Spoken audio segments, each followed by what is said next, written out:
Straight Talk Society. This is your host, Trevor, and I'm back with another episode of Straight Talk with Trevor. Because the ladies from Pour Your Heart Out no will topic be over is here off to limits. join the panel. But it's a must, you gon' respect this. Plus your nuts with touch the dust, you try to check this. You ain't The insane. MMA brothers, Bones and Zay, have pre and post shows to the MMA shows. And I am your host, Mr. Straight Talk, the man with the greatest beard on YouTube. I'm gonna tell you something. Facial hair is not apostolic. However you want to cut it, it's compromise.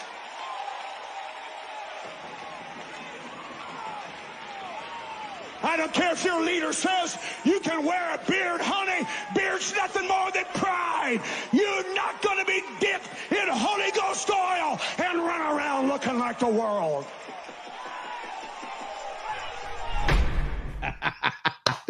Oh, I love throwing that in there. Real quick, I am back on Facebook. I guess they took me out of jail. I was able to connect the channel back. Those of you on Facebook, make sure and hit that like, share, and subscribe button. And also on Mondays, 6 o'clock, tune in to the same channel for Man Talk Monday. Trust me, you ain't got nothing better to do. Even if you think you do and you tune into that show, you're gonna realize, oh man, okay, I've been missing this. Yeah. Because this is why you need me. Once you listen to that, drop a like. And if you haven't already subscribed to the channel because you're hard-headed, go ahead and subscribe to it They now. are goofy. And when you listen to that, if you haven't subscribed, you're gonna want to subscribe, and then you're gonna want to go back through the archives, and you're gonna want to catch up on all your Man Talk Mondays, and then you might be able to find a few Bible debates in there.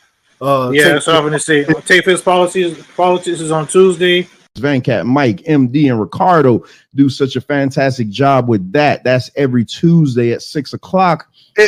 My position is impregnable. You can't do it. If that doesn't fancy your boat, yeah, Wrestling with Reality on Wednesday. Oh yeah, acknowledge. We have the return of Straight Talk Therapy sessions with the one and only Dr. Mia.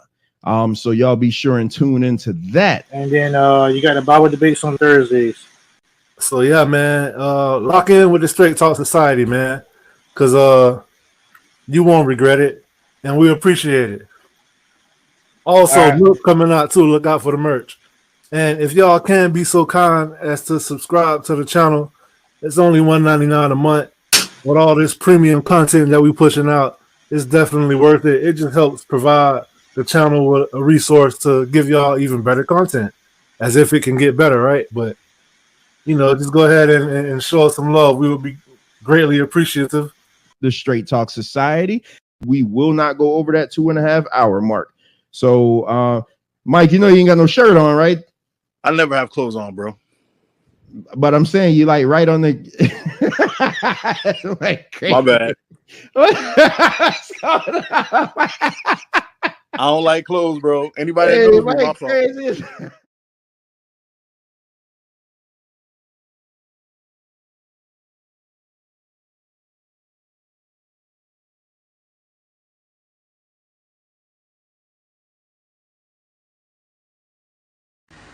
Yeah, about to have me some Duckton.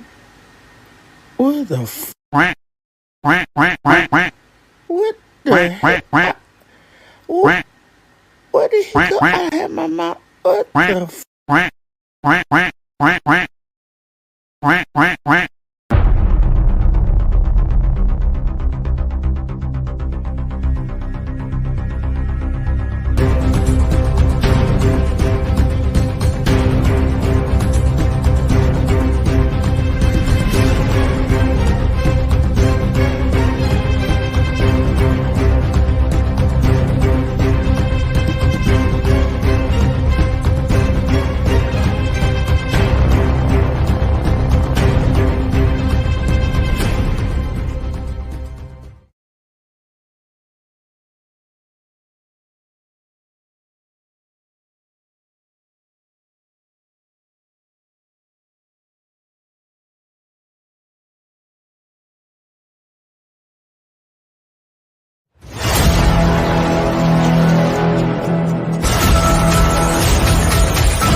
Do you really believe that garbage? It's not about believing, it's a matter of fact. So you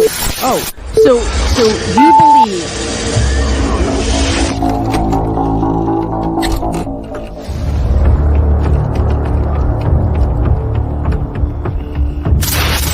Well, nobody else could make a decision but me because I was the president, and the final decision comes to the president. You know, it's easy enough for a Monday morning quarterback to say what the coach should have done after the game's over. But when the decision is up before you, and on my desk I have a motto which says the buck stops here, the decision has to be made.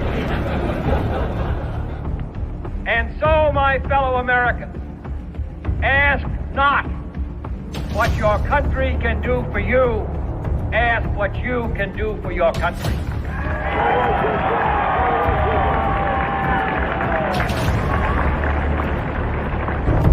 And I want to say this to the television audience. I made my mistakes, but in all of my years of public life, I have never profited from public service. I've earned every cent. And in all of my years of public life, I have never obstructed justice. And I think, too, that I could say that in my years of public life, that I welcome this kind of examination, because people have got to know whether or not their president's a crook. Well, I'm not a crook. I've earned everything I've got. President? Yep. Mr. President, I want to raise an issue that I think has been lurking out there for 2 or 3 weeks and cast it specifically in national security terms. You already are the oldest president in history, and some of your staff say you were tired after your most recent encounter with Mr. Mondale. I recall yet that President Kennedy had to go for days on end with very little sleep during the Cuba Missile Crisis. Is there any doubt in your mind that you would be able to function in such circumstances? Not at all, Mr. Truitt, and I want you to know that also I will not make age an issue of this campaign. I am not going to exploit for political purposes my opponent's youth and inexperience.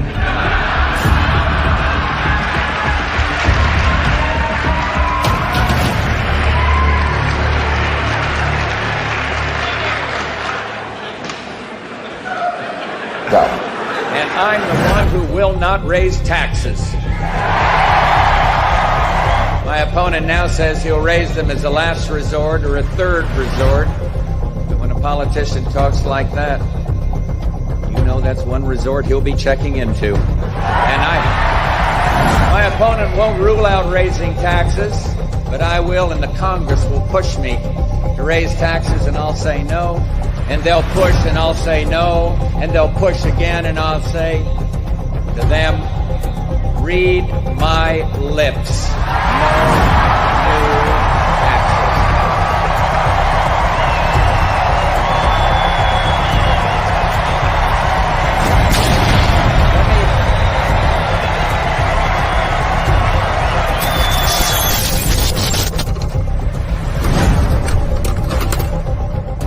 Oh, shit. Here we go again. You're full of shit. All right, thank you. No, shush. Shush. In any country, prison is where society sends its failures. But in this country, society itself is failing.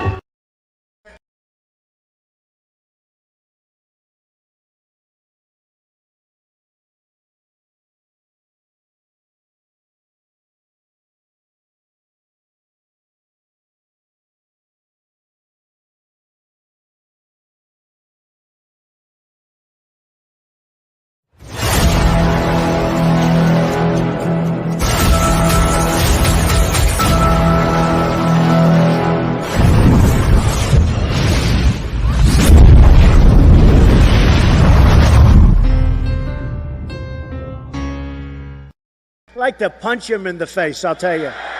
We won the evangelicals. We won with young. We won with old.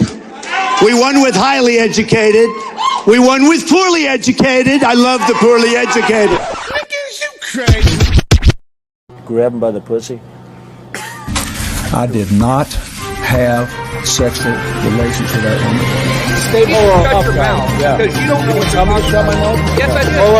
Hold it, tough guy. I'm not afraid of physical. Hold it. Don't sit there and tell me I'm not. There's an old saying in Tennessee, I know it's in Texas, probably in Tennessee, that says, fool me once, shame on you.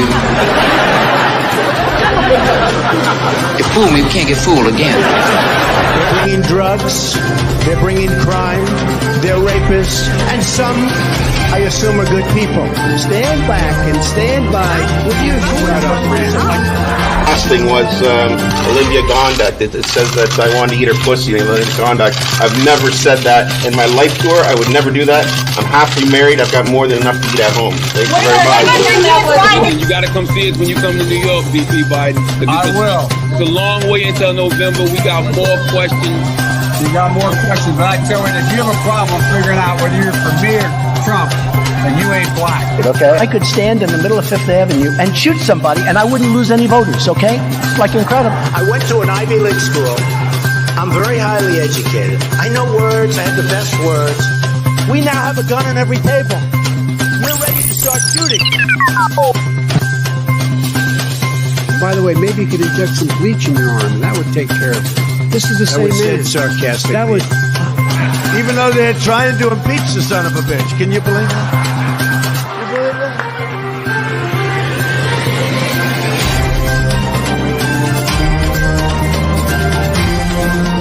That's enough. Put down the mic. Mr. President, are you worried about indictments coming down in this investigation? Punch him in the face, I'll tell you. If I may ask Peter, one other ahead. question, are you worried? That's enough. That's enough. Mr. President, I was going to ask one other. I don't want reality. I'm asking the question: which one is better? That's exactly what it is. Got it on tape. What a stupid son of a bitch. I don't like words that hide the truth. I don't like words that conceal reality. I don't like euphemisms or euphemistic language. And American English is loaded with euphemisms because Americans have a lot of trouble dealing with reality. Americans have trouble facing the truth. So they invent a kind of a soft language to protect themselves from it. And it gets worse with every generation. For some reason, it just keeps getting worse. How stupid are these politicians to allow this to happen?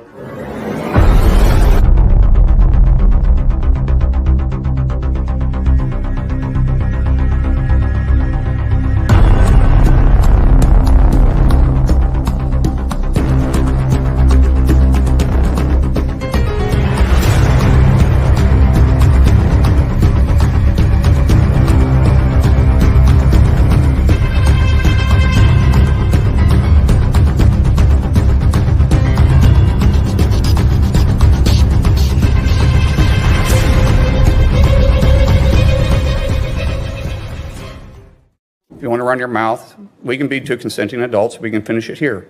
Okay, that's fine. Perfect. You want to do it now? I'd love to do it right now. Well, stand your butt up then. You stand your butt up. Oh, hold on. Big Oh, guy. oh, stop it. Is that your solution every poll? No, sit down. Sorry, Eric. Sit down. Look at you.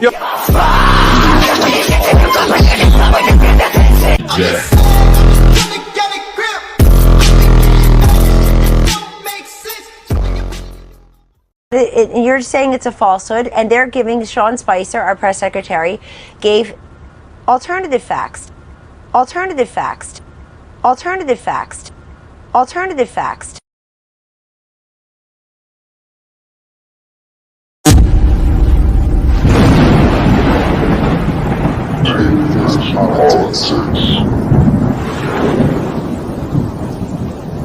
Saudi Arabia and Russia will repeat your. I ain't talking politics. I'm talking life. I ain't talking politics. I'm talking life.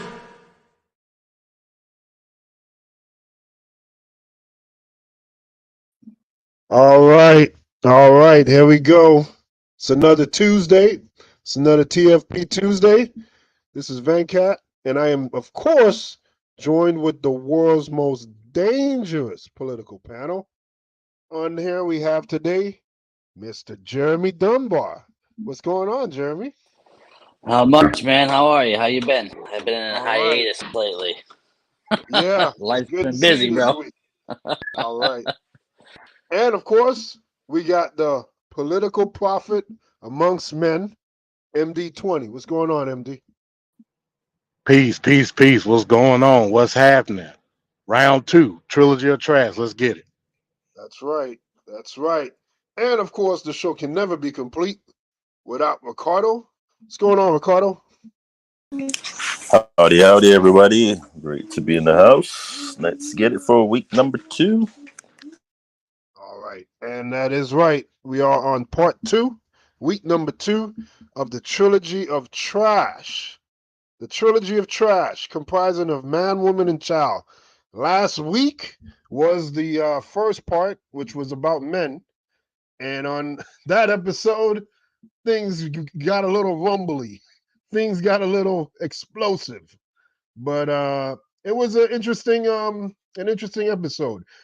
For those that didn't see it, I do have a little replay action of last week's show. So let's take a look at that right here. Previously on TFP Politics. We are now on episode number 32, and this is entitled Trilogy of Trash, Man, Woman, and Child. Today, we have the world's most dangerous political panel. I've always said human beings are trash. And every day I get up, you see a reason on why you would say that. For the case of physical castration, we're talking about a surgeon surgically removing the defendant's testicles from his body. Sylvia, while this method of punishment has been on the books for years, it's extremely rare that a defendant actually chooses it, usually opting for the less permanent solution of taking hormones. Glenn Sullivan Sr. of Springfield pleaded guilty to raping a 14-year-old girl multiple times, which resulted in a pregnancy. He was sentenced Wednesday by Judge William Dykes to 50 years in prison and physical castration. A judge has ordered that his balls be removed. I 100% endorse this idea. This time, I feel like perverted men that keep after kids, and I'll say they are kids. They're innocent kids. Yeah, I don't agree with chemical castration or physical castration. If it's not being sentenced under what defines your crime, it shouldn't be there. Chemical castration is something that's lifelong. You have to continue to take the drugs for the rest of your life. Not to mention the side effects that go along with it. Now check this out. I wouldn't have no problem with this if this person served life in prison, because under the mandates of the state, he would have to continue to take those drugs in jail. But once you're out of jail and you register as a sex offender, it's not up to the state to monitor you through chemical castration, because you got to continue to take the drug. In order for them to know that you got to continue to take the drug, they got to monitor you. So if you're a sex offender and you serve 5 years in prison, I register as a sex offender, and for the rest of my life, I have to continue to take these drugs and continue to monitor it with you. That's a life. That's a life sentence. Why didn't you give him life? What would stop you when I release you to go back and doing the same thing again? That's just defeating the purpose. So I might as well just completely. Hey, ask the millions of repeat offenders that same question for any manner of crime. That's the point we're trying to make now. Why are we giving you leeway? So we're just going to go ahead and take away that due process that you would have. I say, at this particular point, so you did harm to an innocent, bystander, which is the child. Why are you getting any leniency in terms of that? I might as well castrate you so you suffer the consequence for the rest of your life. The eyes of the law are blind. I can put that same logic if you're a repeat theft offender. Well, why not cut your hands off? Yeah, damn right. You should cut your hands off because you're gonna. You said it. I didn't. Okay, that's cool. If it was a lesser sentence, it's because after his 10 years, he would then be subject to the parole system to garner his freedom. I don't care if it was 30 days. If he has to go through a process to reestablish his freedom, why is he still checking in for the rest of his life? Because you got to register as a sex offender. Points of what you did to the person that didn't get that's not a sentence. That's not rehabilitation. first and foremost. Van Cat like to talk about true rehabilitation in the prison system. That ain't it. And you can't cherry pick what crime is up for rehabilitation or not, or reform. You can't do it. I don't feel bad for him, to be honest. I really don't. And I don't either. Right. So you're pretty much in agreement of MD's stance. Bro, my thing is, I don't want him to have an actual number of time, because if he comes out, he'll still have rights with the baby. So I don't want him to ever come out. I need a blank. He's just serving time. It just says time. They're like, how many years? Time. That's it. He don't ever need to get out. Because I know plenty of people that get out of jail after they done did some graping and then want to establish with the baby. Oh, it's still my child. I have rights as the parent. Nah, pimp. Go sit down. This your life now. The shocking video will break your heart. It shows a little boy running as fast as he can on a treadmill. The video was played at the murder trial of the boy's father, 31-year-old Christopher Greger.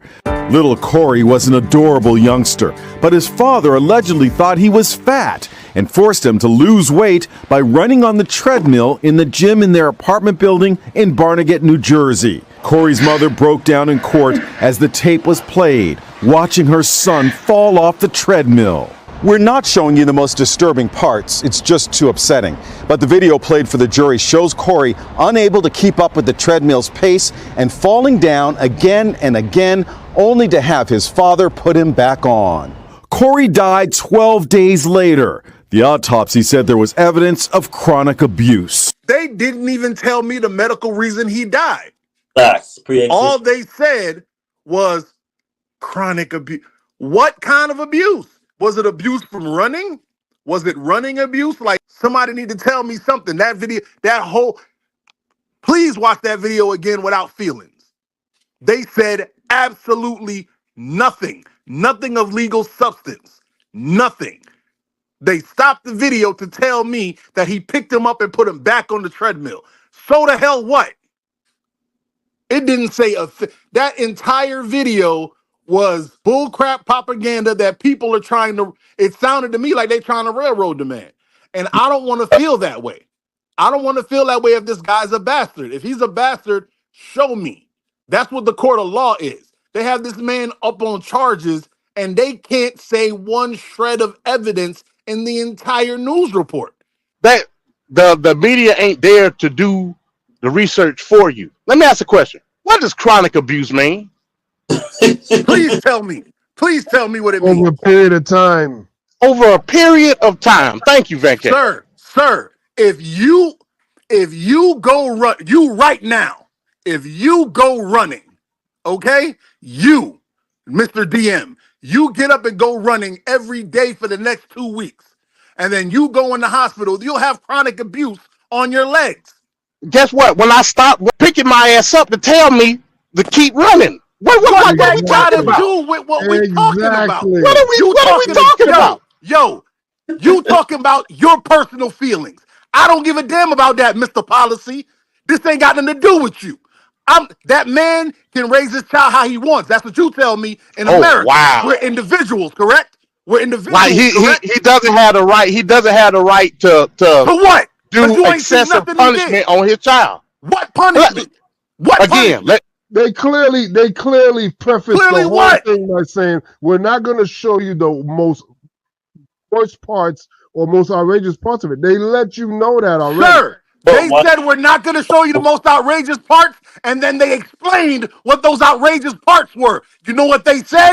They said he picked him up and put him back on the treadmill. That was among some of the things that were happening. No, sir. No, sir. We can watch the video again. I heard what the man said. The man said there were horrific things. He fell off the treadmill and he put him back. That's all that was said. They didn't say he threw him back. They didn't say he kicked him back. They said he picked him back up and put him on a treadmill. Stop putting your feelings in what your eyes and your ears heard. It's not about feelings. It is about feelings. It's not about feelings at all. So what country do you live in where you get to tell somebody how to parent their kid? I wouldn't do it to my kid, but it's not illegal to do to your child.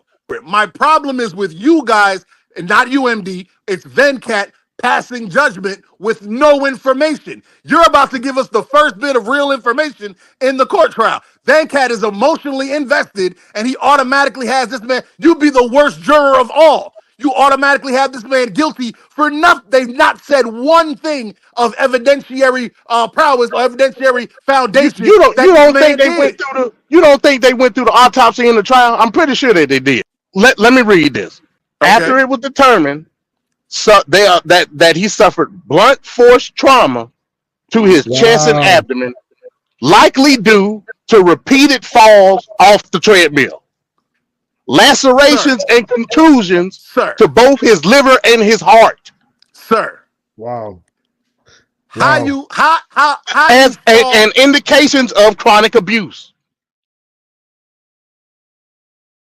And indications of chronic abuse.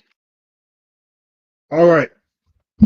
So that was last week, and very spirited conversation, and I'm sure this week will be no different. So on tonight's Trilogy of Trash, we'll be covering a controversial shooting that happened recently, about a week and a half ago. Officer and a young black man. Usually those people are unarmed, but this gentleman was armed. That'll be later on in the show. Plus, we got the lame duck. But tonight we are here for the Trilogy of Trash, and if I can hear clearly, it's gonna be an interesting night. So, any feedback before we get into the actual show on last week's show, real briefly? Hey man, hey, if this show is anything like last show, man, hey, it's gonna be fireworks. Very contentious episode last week. So let's see where everybody's opinions lie with the various stories that you put before us, Vancat. Let's see. Yeah, can you hear me? Uh-oh. We can hear you. Can we hear you? Can you hear me? I think Vancat having problems. Yeah, Okay, Venkat. I can hear you now. Okay. It in the background for a second. Got you. It's my fault. Having problems. But No, yeah. hey, let's get to it, man. Yo, go ahead, Ricardo. No, I was gonna say it should be a very interesting episode because I thought we were all gonna be in the same consensus, but we all have very variable difference in opinions. And my favorite one was the fact that we didn't all agree on that whole castration thing. So it'll be interesting to see how we go further in depth. I still think you were wrong, MD, that we shouldn't be giving no due process to anyone who violates a child. I'm sorry, you don't get that, but I get what you're saying with the cherry picking. Yeah, we shouldn't cherry pick, but when it comes to kids, I don't give a damn. We're not talking about cherry picking here. We're talking about morality, and which you're not really a big proponent in terms of when it comes to like certain instances. But when it comes to an innocent child that doesn't have the degree of understanding of what takes place when that happens to them, you don't get to say of, oh, I want to be aroused, or oh, I can't sexually function and all of that. No, we take away that right from you. Just like if you stole something, I still believe your hand should be chopped off, and that's just my stance. It is what it is. No, y'all can come at me or come after me, whatever you want to do. That's y'all consent. But I stand on my lonely die, and I'll die up there for what it is. Time out. I missed. All right, that's the trash train coming up. Trying to get to this trash train. I missed the whole cutting the hands off, Ricardo. That's a little crazy. That's a little much. Just gonna say, cutting somebody's hands off because they make, they do it. I don't agree with that. I mean, you might as well go live overseas. I thought we were supposed to be different, but apparently not. Castration? No, I don't agree with castration either. I know I missed it. I wish I was on. I'm not going to go down that route, but I'm just going to say I disagree, and I don't want to keep this whole thing going because I'm sure Vancat has a lot to get to, and I don't want to take too much time up. But I will disagree on those respectfully. All right. So here we go. We're going to go with our first story here. and we'll get the panel's reaction right now. You already told us. Because I don't want nobody to go through this, losing nobody or somebody taking a life. I never did that. I never had that. A Memphis woman turned on her television to see her daughter was wanted in connection with a murder.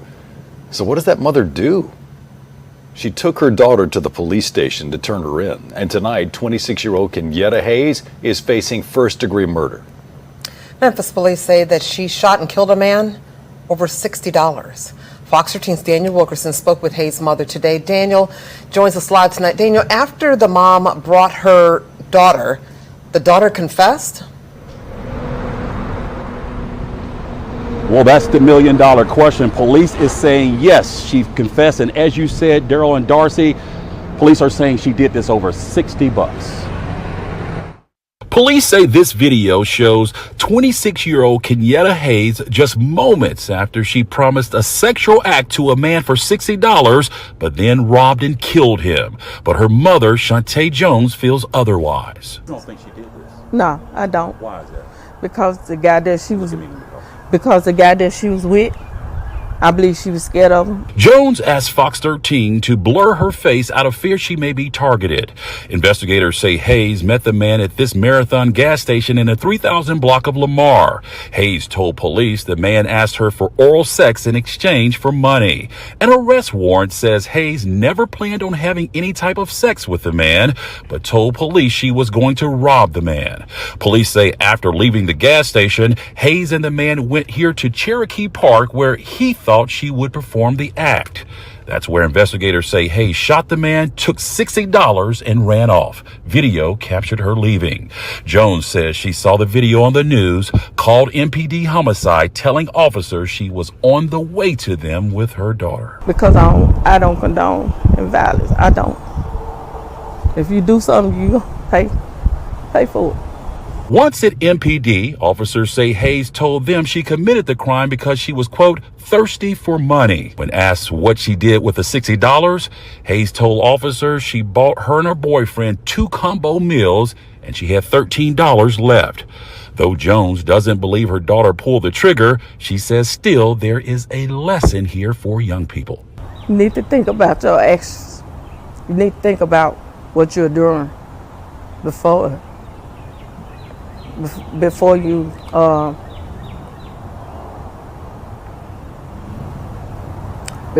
do something. They need to be a leader, not a follower. And watch who they hang around. And watch who they hang around with. Yes, sir. Yeah, back out here live. That's good advice coming from that mother tonight. The mother tells me no matter how it went down, who did what, she says she doesn't want people to lose sight of the fact that a life was lost here. She has a message for the victim's family. I'm working on that part of the story for Fox 13 News at 10. Darcy. Well, Daniel, you said that the mother said she saw her daughter on TV news and then took her daughter down to the police precinct. Did the mother ever ask her daughter whether she in fact shot and killed the man? Because in the story, the mother says she doesn't think that her daughter would do that. But did she ask her daughter, did she do it? You know what, Darcy, that was a question I had for the mother. After all, they had to probably have discussed things at the home, and then she drove her all the way down to the police station. The mother says to me that the daughter didn't say anything at all. She did not indicate either way. Okay, so there we go.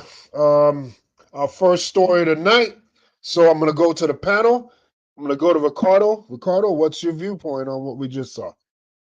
First off, I say happy belated Mother's Day to them great moms that are out there that are doing their thing and trying to, grow their kids into great,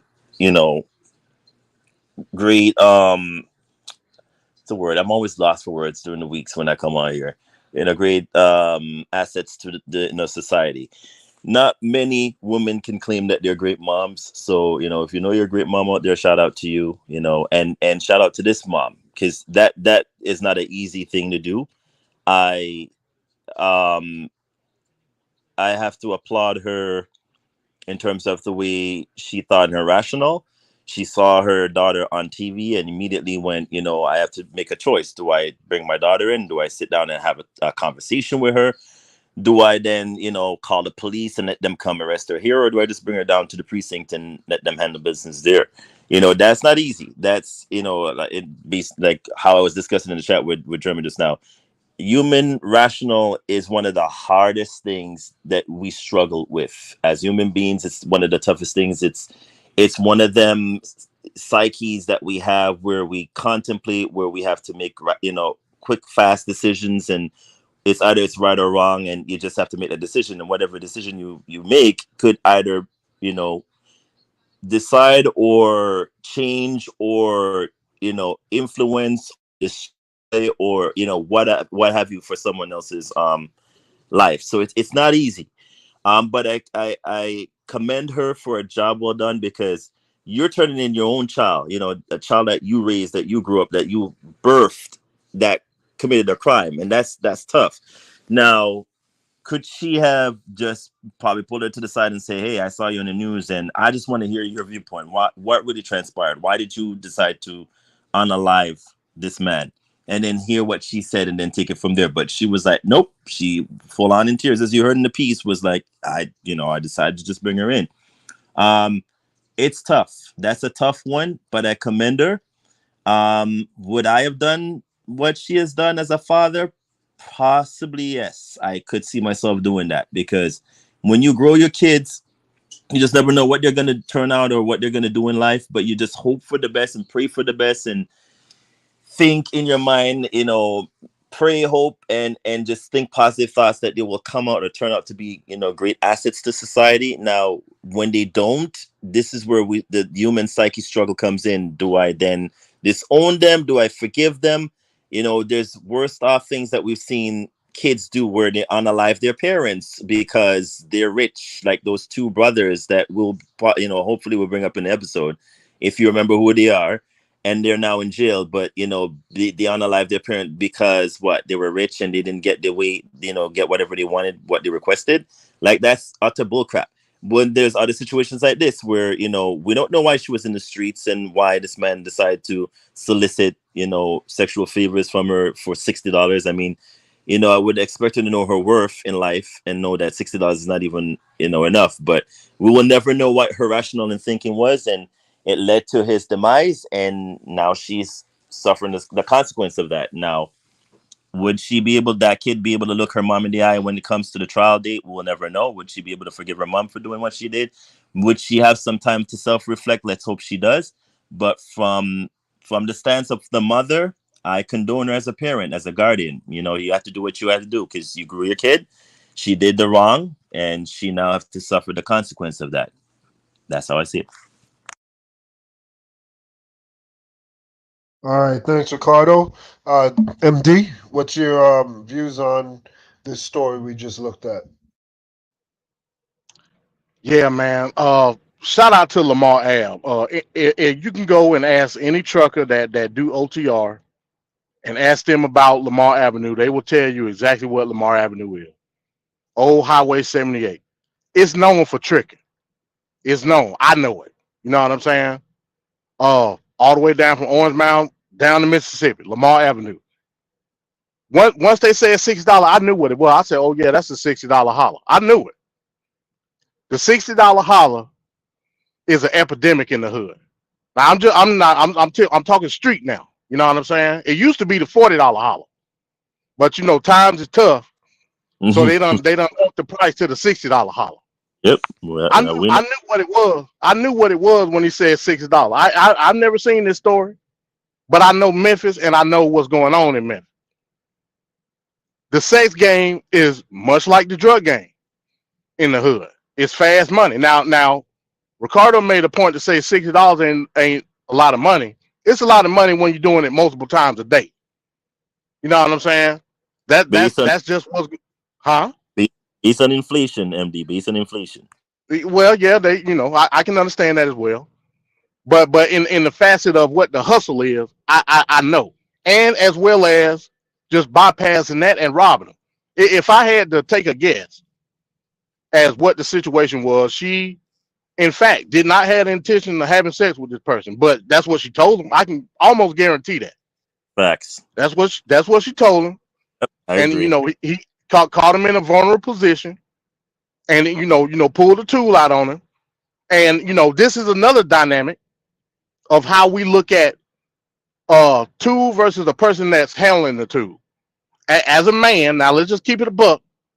I'm not saying this is for everybody. I'm just trying to generalize it in the situation that it is. As a man, when Speak you on see it. the woman with the tool, you may not take it as serious, or you may feel as though you can still be in an advantageous position by disarming this person or whatever. And she got caught up, and she had to use deadly force based on the initial reaction of what she did, just by brandishing the weapon alone. So she got caught up in the situation, and she got to hold up for it. The mother was absolutely in the right, because why put her in a unfavorable position? Because that's what was going to happen. You know what I'm saying? By harboring a fugitive, that's what was going to happen. Yep. So yeah, you my family. I love you, but you ain't finna F me up. So I got to go and turn you on in. You know what I'm saying? That's just what it is. We have to stop conflicting certain situations based on law versus what your family is, or what your hood is, or whatever situation. Morals. Because the law. Say what now? Morals. I'm dying for you to say the word morals. Now I can't say that, because again, yeah, I know you won't. You can base it on a moral standpoint, but ultimately you got to think about what you're doing. That's ethics. We talked about that, Jeremy, on the show God and Government. Go check it out. Your ethic come into play, tied into your morals. Yeah, of course, but morals is something that's a non-contingent. You don't think about morals. You got to think about what's right and what's wrong. That's your ethics. So again, the mother did what she had to do in order to save her own behind at the end of the day, because you the one that you also ultimately responsible for. So that's the situation it was. All right, thanks, MD. Jeremy, if you were in this situation, what would you do? I agree with the two gentlemen before me. She did the right thing. At the end of the day, I think we look at love in one way. Love also chastises. Love also is something that when something's done wrong, there's repercussions. There's punishment for it. The mother, I feel for the mother. I'm sure it breaks her heart. There's no doubt. But she did the right thing, because that's somebody else's child, regardless of the situation. Yes, him trying to, have a prostitute is wrong in itself. But I don't believe that's means for murder. There's no excuse in my mind to kill anybody. I realize life happens. I realize situations happen. I'm not a fool, but it's not all right. And the mother did the right thing.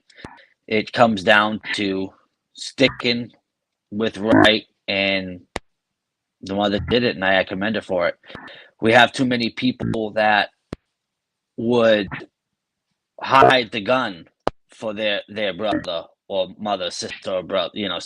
They'll hide it for them, versus that's really damaging them, because you're teaching them that they can get away with it, and then that's also damaging the families that go through it. And I don't think anybody thinks about that. People are too nearsighted. They're focused on the immediate versus the long-term effects, and that's the problem. And this mother, thankfully, I'm hoping she was thinking with the long term of, what's right for her daughter, and also for the family of the gentleman. Granted, like I said, what he was trying to do was not okay, but his life shouldn't have been taken either. And especially for, $60. Like, really? What are we doing here? What are we doing here in society for that value life that little? That's what I say about that. Hey, Bones, you a fool. He said, "I'm glad y'all ain't my parents." Yeah, Bones. But can I ask Jeremy a quick question? Why is it wrong for because I was just post this in the chat just now. Mm. Now, from an agnostic point, Jeremy, how is this wrong for him having a prostitute? And we're not going to say she was, because we don't know the whole detailment of the case. But how is it wrong for him to have, you know, a prostitute? Well, first off, I can't look at an agnostic point of view because I'm not agnostic. So I will not look at it from that point of view. I will look at it simply from the lens of right and wrong. For a woman to feel so low about herself, and for a man to contribute to that, he calls himself a man, to contribute to the fact of a woman selling her stuff for money, that's not right. That's just wrong. I don't That care how would you be called slice it. I don't care Vince how you. McMahon I don't syndrome. care how you turn it. I don't care how you flip it. I don't care how you use your verbiage. You can save the word salads and the scenarios, and well, she has. Well, you know what? There's lots of people that are in that situation. They don't result to that, so it's not an excuse. People look at the circumstance too much and say, "Well, you know, I can understand. Not a big deal." It is a big deal. This is why we have this the way it is because there's not enough people going to a woman and saying and encouraging her that she is better than that, and that is the problem. But can you forgive her for? Of course you can forgive. Of course you can forgive her. Oh. I wouldn't say you. No. Definitely not saying she's condemned forever and ever because she did this once. Because then that's ridiculous. Yeah, I was just about to say, if you're doing that, then you'd have to find fault with Jesus forgiving Mary Magdalene, because then I agree. I agree with you. I would never ever say that they're not worthy of forgiveness. Right, because he was the one who invited her back to the space of all those mental disciples that he had. And, you know, multiple people around him was like, "What are you doing, sire? What are you doing? Like, why is she, you not know who she is?" And he was like, "Why does it matter? She is just like you and me, isn't she not?" Yeah, I agree. And that's the way it should be. And that's the way I agree. That's the way the church should be. It's too bad that the church is judgmental. 1 second. Does anybody notice, like, when Jeremy talks, there's a... Yeah, I think he got some mic problems. Sounds like he got a pet bullfrog or something standing next to him. I thought it was just me noticing that. My God. Yeah, I don't know if it's your reception, Jeremy, but there's like a lot of Borg After Effects sound effects that comes when you're speaking. It could be my headset. Yeah, so it's like I'm using a headset. If anything, try to leave and come back in. All right, I'll try to do that. Yeah. Very, very. All right, so we got Mr. Mike. Mike is right. What's going on, Mike? That's you see my name, sir. Okunye. Now you're African. Now you're African.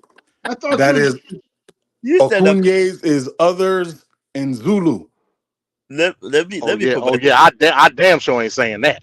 You actually looked it up. Yeah, I did look it up. I totally did. I couldn't think of anything funny, so I said bump it, another language. Okay, with you. So all what's right, your now take on what's going on? Let's get to some rightness. First and foremost, y'all saying some people can hear me and they might use this against me in the future type stuff. Hey, check this out. I think I said it last episode. I'm not turning my baby in. I'm sorry. I'm gonna tell my baby, hey, you got a 30-minute head start. Go ahead and punch daddy in the face. Daddy's gonna fall on this cupboard. I'll make sure I have a knot in my head. And you get on 95 and get to another country. Post haste. Fast as you can. You got a head start. Then I'm gonna call the police because they're not taking my house. Just like my mama told me, you do anything stupid, I'm gonna give you a head start. Same way. But I'm not gonna tell my baby to sit down and let the police come take her in front of me. Not in this country. Not in the country where I just watched a drunk woman with the baby, drunk white woman punch a black dude in the head, and the police questioned him and told him they were just going to get her for battery, not assault. And he said, I don't want to sign it. And they started yelling at him, just sign it. Just not in this country. And then she had to yell at the black police officer and say, you're a black man. I need to speak to a white man for them to do anything to her when she was drunk the entire time with a child. Not in this country. I'm good. My baby going to have a head start. Hop on 95, preferably go south, maybe jump on a cruise, You know what I'm saying? Cape Canaveral, do whatever you got to do. Get out of the state first. Then get out of the country. I just can't do it because MD. Oh, excuse me. DM. No, it's Tuesday. MD is 100% right. You saw that alley she came from. There wasn't nothing positive happening down that alley. There wasn't nothing positive. You know what was going on in that alley. Don't nobody go into alleys for no reason unless you dumping out trash for work. You work in New York or something. That's it. Ain't nobody going no alleys. And you see how He she dumping walked out out? trash, all right. What? Well, he dumping out trash, all right. He was trying to get a load out, something. You feel me? It was a whole lot. There wasn't nothing positive. I'm not saying she should have killed him, but I don't think she went back there with intention to kill him. No. But I also don't think she was that phased. You saw how she walked out? She walked out like, yeah, man, I got this $60. I'm about to do something. I wanted to say she was on drugs, but they spent it on a combo pack. They spent it on what? Mike, What don't up? you think that it's kind of ridiculous to do that? Like, you're better off. It would be more reputable to just do the sexual act and keep it moving and keep than it what moving. she did. See that? Like, that would be way better option. Hey, who was waiting? Who was waiting for her with the money to get the money from her? Her man. You think he gonna sit out there and okay, let's chill and go ahead and sleep with him? She wasn't trying to sleep with him. She didn't want to be a hoe. She was using a hoe's uniform to get his bread. And I think MD is right. He pulled it out. She was like, give it up. He didn't want to give it up because he thought, man, this little chick ain't finna rob me. And she put it to him. Yeah, I mean, if she was smart, she'd have shot him in the thigh and then ran. But Yeah, that would have made more sense. That would have made more sense. But when the moment's on you, you don't know what you do. I've had guns pulled on me plenty of times. One time I made fun of the dude who pulled a gun on me. I started roasting him. The other time I shut up because he's starting to shoot me in the ankle, and I'm too fat to have one ankle. So I shut up. You never know what you'll do when the heat is on. Hey, let me ask a question. You have a supporter in the Let me ask a comments. question real quick. So you said you wouldn't turn your daughter in, knowing the activity that she was being involved in, right? I said she would get a 30-minute head start, and then I'm calling the police. But they Well- can't. I can't tell them, hey, you sit right here while I call the police to come get you, because I know what the police gonna do. When the police think you've done something that they can get away with beating the brakes off you, they're gonna beat the brakes off you. Okay, I know that's that cool. for a fact. That's cool. I ain't got no issue with that. Okay. But that's your individual mindset saying that you're gonna at least give your daughter a way out. Hopefully. Yes. But then you turn around and say that another person that's not indicative to any feelings toward you from a society aspect supposed to have their balls cut off. Sir, one person shot an adult who was looking for sex. The other person put their penis in a child under the age of 15 repeatedly. Yep. There is a difference. That's fine. Let's play hypothetical. Please, let's do it. say hypothetically you had a son in that same situation. Would you turn him in? Was my son the one that don't kill yourself. Kill yourself. I'm asking you what situation was my son in? Repeatedly essaying a child, and they come and you see your son on the news. What's your next move? Do I know? That's different. Now I'm gonna tell you why. Because they had proof. There was a child, and they had proof that this man did it. I just see my kid on the news, all I know is my kid's on the news. I don't know if he did it or not. Facts. You got to change. So with that being said, you're gonna give him a chance to get up out of here. Either way, I don't know if my son is guilty or not. Yes. Okay. Of course. That's all I gotta say, Van Cat. Now ask me if my child is doing that to a 14-year-old and they got proof and they got video and he's pregnant and the baby's pregnant. No more questions, Your Honor. I'm good. See, he want to move the goalpost.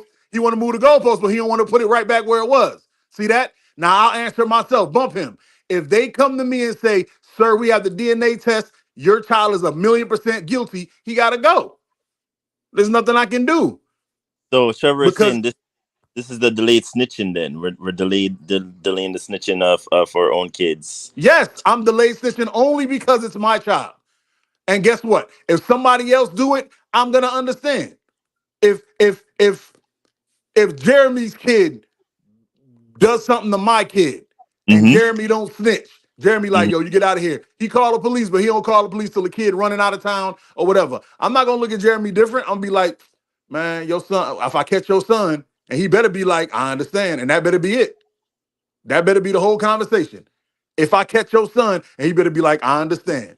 That's it. Me and him ain't got no problems. He did what he's supposed to do as a father. That's his progeny. That's his blood. That's his child. I'm as a the hell was that?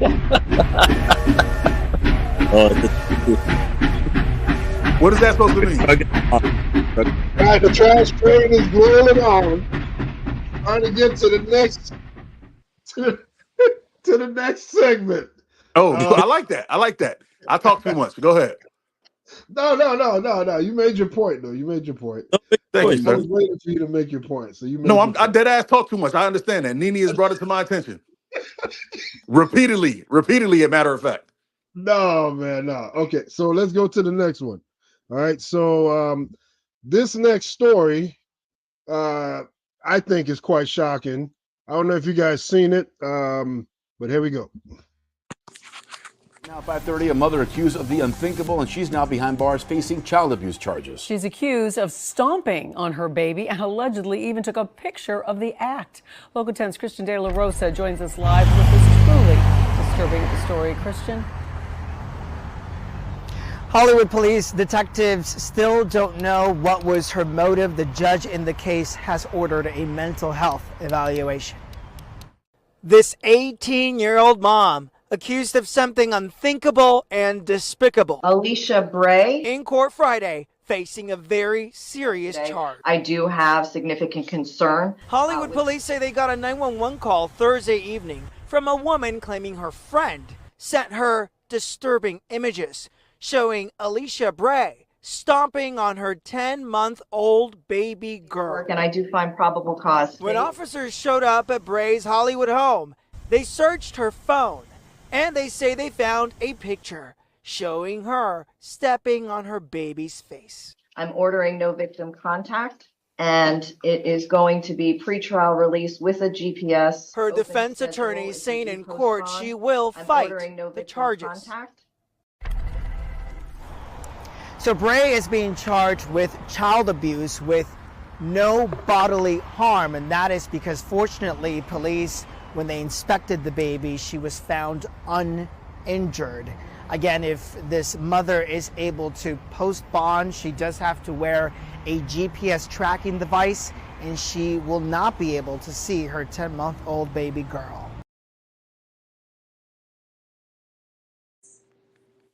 Okay, all right. So we're gonna start with Mike on this one. Mike, what's your viewpoint on the story we just saw? I hope they treat this woman like they treat men in child support court. She has no rights to the baby. It don't matter what she says. Somebody else got to raise that kid. Because there is nothing a 10-month-old could have done. I've never accidentally stepped on a child. Think about that. To step on a baby. I've stepped on a cat's tail before. I've never stepped on a baby. That's insane. That's insane. So and I saw my twin said, "Where's the father?" I guarantee you, she ran the daddy off, or she went to court and said, "I don't want him around my child," because for some strange reason, the majority of women, of these modern women, want all the rights to the kids, but they don't want to be moms. All they do is fight to get the paternity. I mean, not paternity, fight to get the rights to the child, and then complain about having to do it all on their own. I'll never understand it. But like I said, I've never stepped on a baby. I'll shut up. I want a train to get me. All right, Mike. All right, so let's go to Jeremy. Jeremy, what is your viewpoint on the story we just saw? First off, there's a couple of things that I caught on. They said when the officer showed up, there was no harm. There's no physical harm. How do you step on a baby's face and the way they portrayed it and there not be any physical harm? It's a 10-month-old baby. There'd be some sort of harm. I'm sorry, that sounds weird. But if we're going based upon her doing it, it just goes to show you that society as itself has no value for life, and these men and women are just popping out children to get a check. It's kind of disturbing. They don't want to raise the children. They don't want to do nothing. And just like Mike said, I agree 100%. Most women, not all, but most women play that card with the I want the full rights, and then they want to claim they're the hero and that the father's not around. And I wonder how many of those scenarios where the father's trying to be around, but the mother's not allowing it to happen. We won't go down that route because that'll open a whole nother can of worms. But the woman is 18 years old. She has a 10-month-old. No father present. Stepping on the bait, sending the picture to a friend. That just goes to show you she has no value for life, and her pride is through the roof where she thinks she did nothing wrong. It's disturbing, and I'll just that woman should. And to Trevor's point, how does she have bond? If that was a man, the keys would be locked, thrown away, and he would never see the light of day, and it would be vilified, and the media would call him this monster, and this is what's wrong with men, and that's why women and like I just don't understand the narrative that they push as if every father is this deadbeat loser who just knocks women up and says, you take care of it. There's a lot of men that try to, and there's a lot of men that do. I, for one, am one of them men that take care of both of my children. My son lives with me permanently, my oldest, because he chooses to live with me because I take care of him and I make sure he's good. So that narrative is so done away with. It's old. It's old news. They need to stop. The women at this point are just they're worse than the men back in the. They're worse. It's disturbing, and I'll leave it there. I agree with everything he said, except for calling me Mike. It is Okunez. My bad, Okunez. I'm sorry. Everybody else is calling you Mike. You gonna call me out? Really? No, I'll call everybody out, but DM. DM's the only one that's allowed to get away with it because he's DM. You know, haters, you can't stop haters. Speaking of DM, let's go to MD. What's going on, MD? What you think? All right, so here's probably the first controversial take of the day. So, yeah, she deserved to be arrested for what she did. Do I think she allegedly stomped on the baby head? No, I do not. I don't believe that one bit. I'm chalking it up as pure immaturity on her end because she's 18 years old and she did something stupid, which is definitely a cause for concern. It was a picture. It wasn't a video or anything like that. It was a picture that was in her phone that she sent to a friend showing her foot on the face of the child. Stupid. Absolutely stupid. That friend then did the right thing by saying, hey, look, this is disturbing. I need to report this. And this is what led to the eventual arrest. Was there ill intent? In my opinion, was there ill intent as far as doing anything violent to the child? No, I don't believe so. She was probably mad for whatever reason, probably couldn't go out or whatever. You know how it is with young mothers. And did something stupid, posted something stupid on social media or sent to a friend showing her foot on the face of that young child. I mean, you can't get no more dumb than that. You know what I'm saying? But do I think that she allegedly stomped on the child's head? No, I don't think that happened. Not one bit. But she deserves everything that's coming to her. Just based on what it perceived to be. She deserves everything that she gonna get. The optics was tremendously bad. You know what I'm saying? So I'll leave it at that. Well, that would, if what you're saying is correct here, that would then answer the question on why the police came and didn't find any actual bodily harm on the child. Correct. Oh, Because I don't think that her intent was to stomp on the head. If you stomp on a 10-month-old infant head, something's gonna happen. You know what I'm saying? That's what I was thinking the whole time. Something's gonna happen. I mean, let's be real with each other. You know what I mean?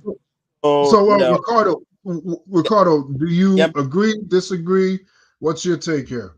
no, I'm gonna jump in because okay. So for based on what we just saw now, what did you need to see, MD? Like an actual video proof that she stomped on the head of a 10-month-old child, or the fact that she submitted it via social media to a friend of hers, who then took it into action and brought it to the authorities? What did you need? Did you need proof, or the picture wasn't good enough to illustrate that she's in the act of doing harm to a child? What is it? Because you said it's not the optics. Did you need something more of like a visual aid that is more accurate in preciseness, or because I'm confused based on what you just said? Well, maybe you misunderstood what I said. It is the optic. The optics look bad. Let's use another example. Me and you playing, huh? No, I said the optics will always look bad. It's just like if we were talking about, Noam talking about she won't shoot or she shot a dog. The optics of even that being being spoken out loud is bad. Right, but optics are different from intent. You can't prove intent, nor can I prove intent that she wasn't. The optics alone is what she's being charged with. So again, give you another example. Me and you playing with a gun, and I take a picture of me pointing the gun at you. The optics look bad. If somebody report that, that's me brandishing a weapon at you. That's not our intent. We just playing around. But the optics to the state is that I brandish and pull the gun out on you. MD, what about what Mr. Straight Talk is saying here about on the optics? You didn't have a problem with the optics yesterday. I guess he meant last week. I was just about to say that. Yeah. I mean, you have to refresh my memory on exactly what you're talking about. But again, the same position I took about the optics of the castration and don't slow it down. What everything there I meant. didn't say anything about no optics about the castration. It's not about the optics of the cast. It's about you not being a ward of the state any longer. That was my argument. I don't give a damn about no optics in that situation. Well, I Who do. can? Well, that's you. The man told me last week that I could watch a video that didn't show me any proof of actual violence. All it showed was the kid running on a treadmill and then fell. And I wasn't allowed to look at the optics and say I didn't see anything dangerous happen. But now you can do it. I'm confused. Yeah, you're allowed to look at the optics, but you're not allowed to ignore the actual facts as far as the case. There were no facts shown in the video in the news report. The news report is not the totality of the case, Mike. What you understand about that? Just like this news report is not the totality of the case. Sir, you just watched the video and you took that. That's the totality of the case so far, and you took that's that a lie. as a decision. That's a lie. The news report said that lady stomped on that child head. That's what the news report said. So do we have any evidence? Do we have any evidence of the young woman stomping the child head? Do we have that? Sir, do we have any evidence in that news report that the man beat on his kid? That's what we're based on our autopsy report. Yeah. So let me see there was no what report in the video. There was no autopsy report. Oh my! You had to go dig that up. Why are you stuck on the video, Mike? Why are you stuck on the video? I'm not stuck on it. It's crazy to me when other people get to do the exact same thing I did and y'all don't get jumped on. You did the exact same thing I did. I'm a villain. The difference here is there is no circumstantial evidence saying otherwise based on what that picture say. That's the difference. What? So you yes, because there was no the police said that there was no physical harm shown to the 10-month-old. He gonna ignore that, Jared. What MD's saying, you're wasting your breath. He gonna ignore. I know, but what MD's saying is that there was evidence of the beating of that child in the chest due to him falling on it. He was using the video on top of that. I'm saying what MD said. I'm telling you what MD said, and this is why I'm saying he's saying the same thing. Now, whether it's correct information or not, of course, you can debate that all day. But based upon what MD's saying, he's not flipping the script. He's not backpedaling. He's not going a different route.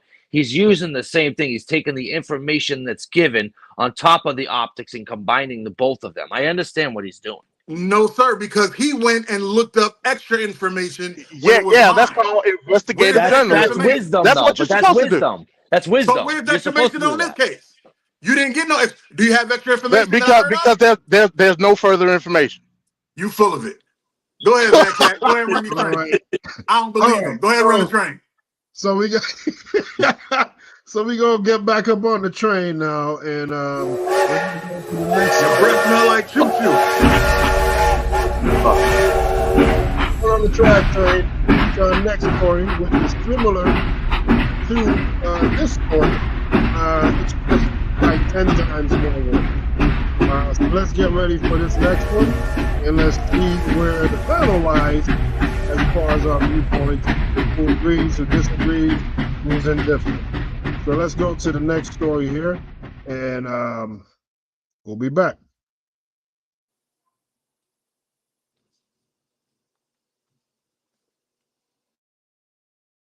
Candelario said not a day goes by that she doesn't think of her daughter and says she prays to be reunited with her surviving daughter one day. However, the judge didn't mince words, saying Jalen died without the protection of her own mother, who chose to have fun over parenthood.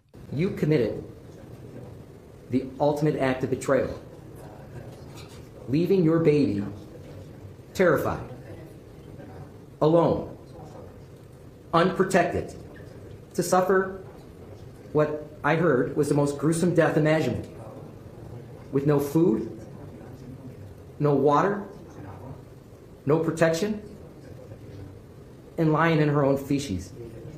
An Ohio mother will spend the rest of her life in prison for leaving her toddler home alone for more than a week, where she starved to death while her mom jetted off on vacation. Prosecutors say 32-year-old Crystal Candelario left her 16-month-old daughter Jalen alone and unattended at her home beginning on June 6 of 2023. Candelario didn't return home until 10 days later on the 16th, and upon returning home, she made the tragic discovery. Her daughter was found unresponsive in what investigators described as a filthy playpen. She had been extremely dehydrated, and the young toddler was pronounced dead at the scene. According to the medical examiner, Jalen's body was extremely emaciated. She weighed less than 14 pounds at the time of her death. Investigators say Candelario left her daughter alone while she vacationed in Detroit and Puerto Rico. She was arrested and booked a day after returning home and discovering her daughter's body. In February of 2024, Candelario pleaded guilty to charges including aggravated murder and endangering children. A baby has died after being left alone while her mother vacationed in Puerto Rico, detectives say.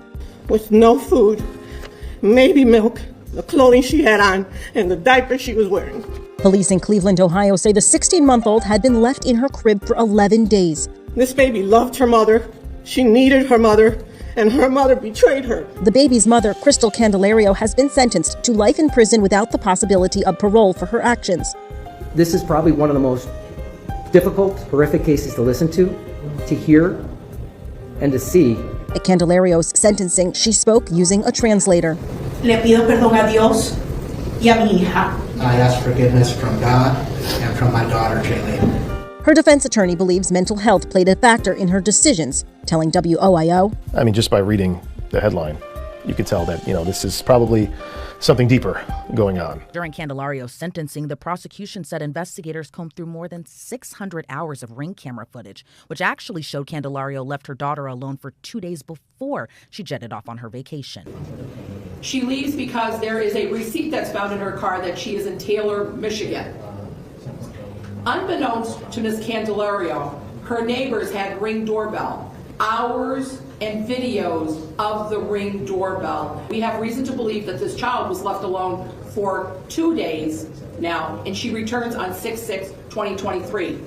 Prosecutors say after returning on June 6 of 2023, Ring camera footage captures Candelario again leaving Cuyahoga County, Ohio, where police cameras later captured her movements in Detroit, Michigan. Through the search warrants, we were able to retrieve her Spirit airline tickets that showed her departure and her return from Puerto Rico. She was gone from 6/8 to 6/11.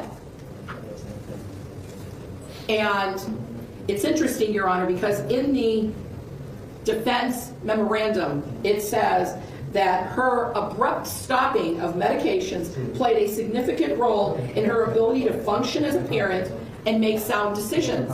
So when we look at, these are items from her phone, her actions indicate to us that she is in Puerto Rico having a good time with friends, and that there is not a care in the world about the 16-month-old that was left alone in the pack and play.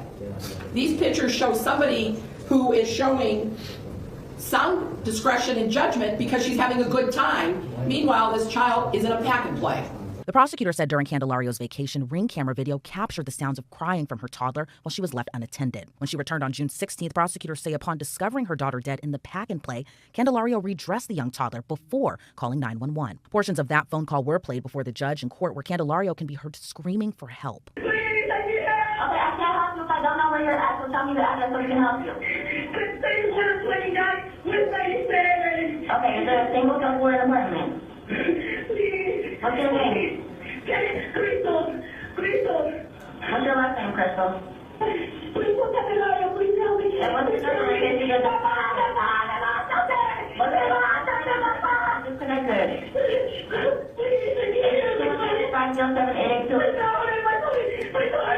The state says despite Candelario's emotional phone call to 911, the next day she went back to Detroit to visit one of the men she had been dating. During her interview with investigators, Candelario claimed she had been home all week and her daughter hadn't been eating well for the past few days. She said she woke up that morning and found Jalen unresponsive. So that was just Monday and Tuesday of this week. She was throwing up. Yes. And then how was she Wednesday and Thursday?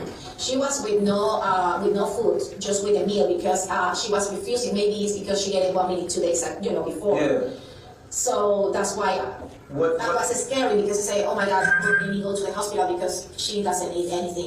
She was lose tiny, her weight. I lose, her weight. Prosecutors say Jalen died a horrible death, prompting them to bring in the medical examiner, Dr. Elizabeth Mooney, to explain to the judge the terrible and horrendous conditions Jalen suffered. Unfortunately, this is one of the most tragic and unfortunate cases I've had in my career thus far. So at autopsy, I examined the body of a very emaciated female toddler. At this point, she weighed 13 pounds. Upon review of medical records, this indicated approximately a 7-pound weight loss since her previous doctor's visit less than 2 months prior to that. The eyes were sunken, and she had temporal wasting in her face. In addition to that, the skin showed markedly decreased turgor, meaning when I pinch the skin, it remains in that tented position, indicating severe dehydration.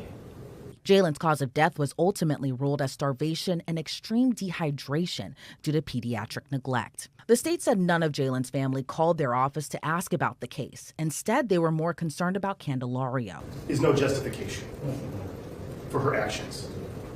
And what the prosecution said, actions matter, and these actions are narcissistic, selfish, abhorrent, absolutely worst parenting imaginable. She pled to aggravated murder. She pled to child endangering. So everything we're about to tell you is mitigation.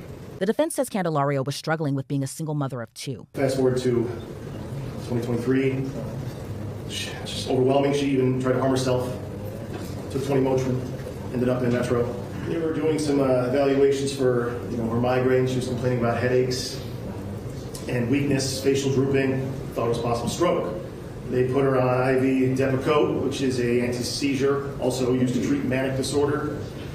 And at the end of the day, after evaluations, she was clean, nothing wrong with the brain. They gave her oral Depakote and Effexor, 2 antidepressants, and sent her home.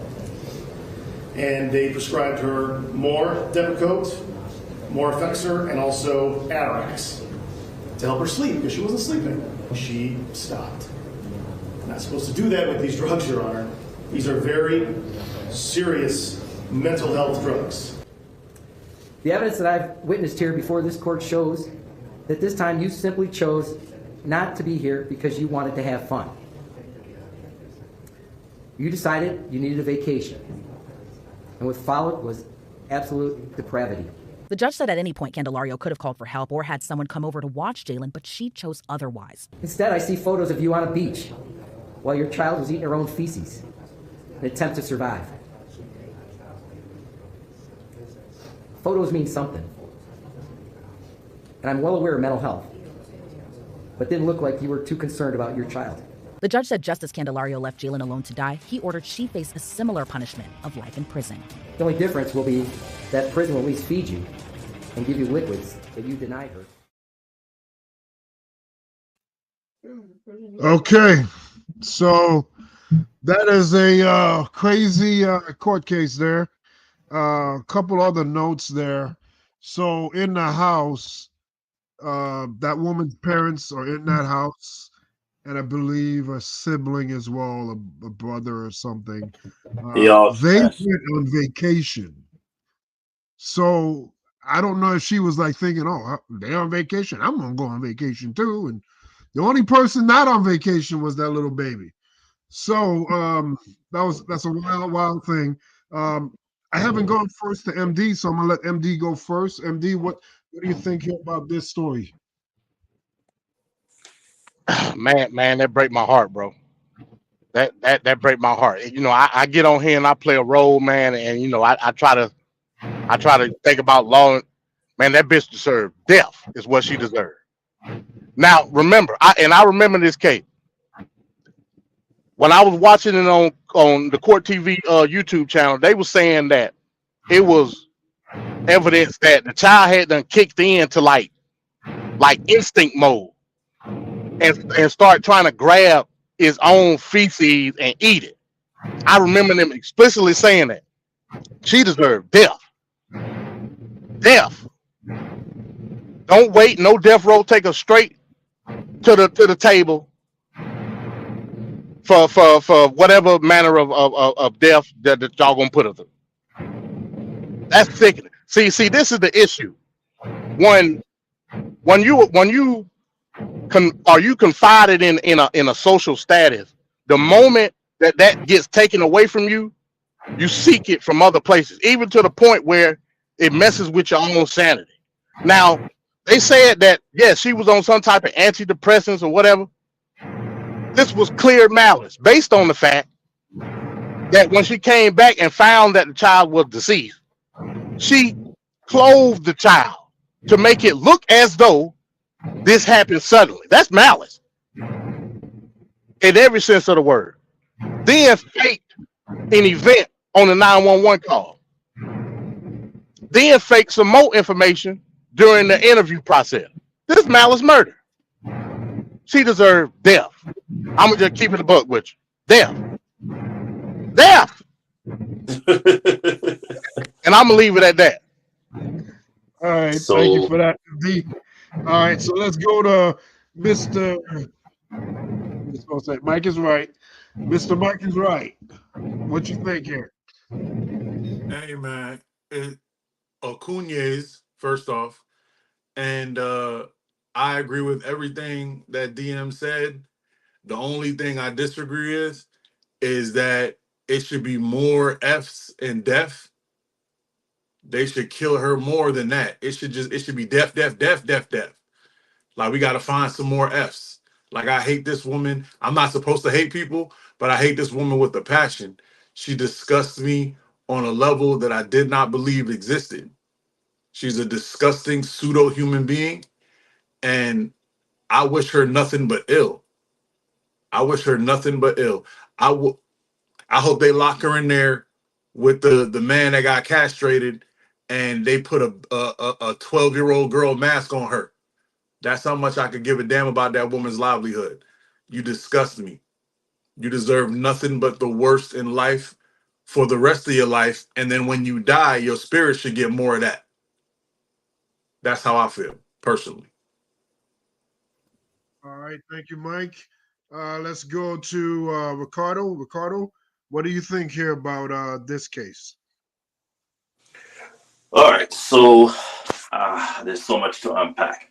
Now, homegirl decided to post this on social media. Now, I don't know what is with everybody in this posting nonsense. I mean, there used to be a time when you used to do things inconspicuously and no one knows until after you come back and all this stuff.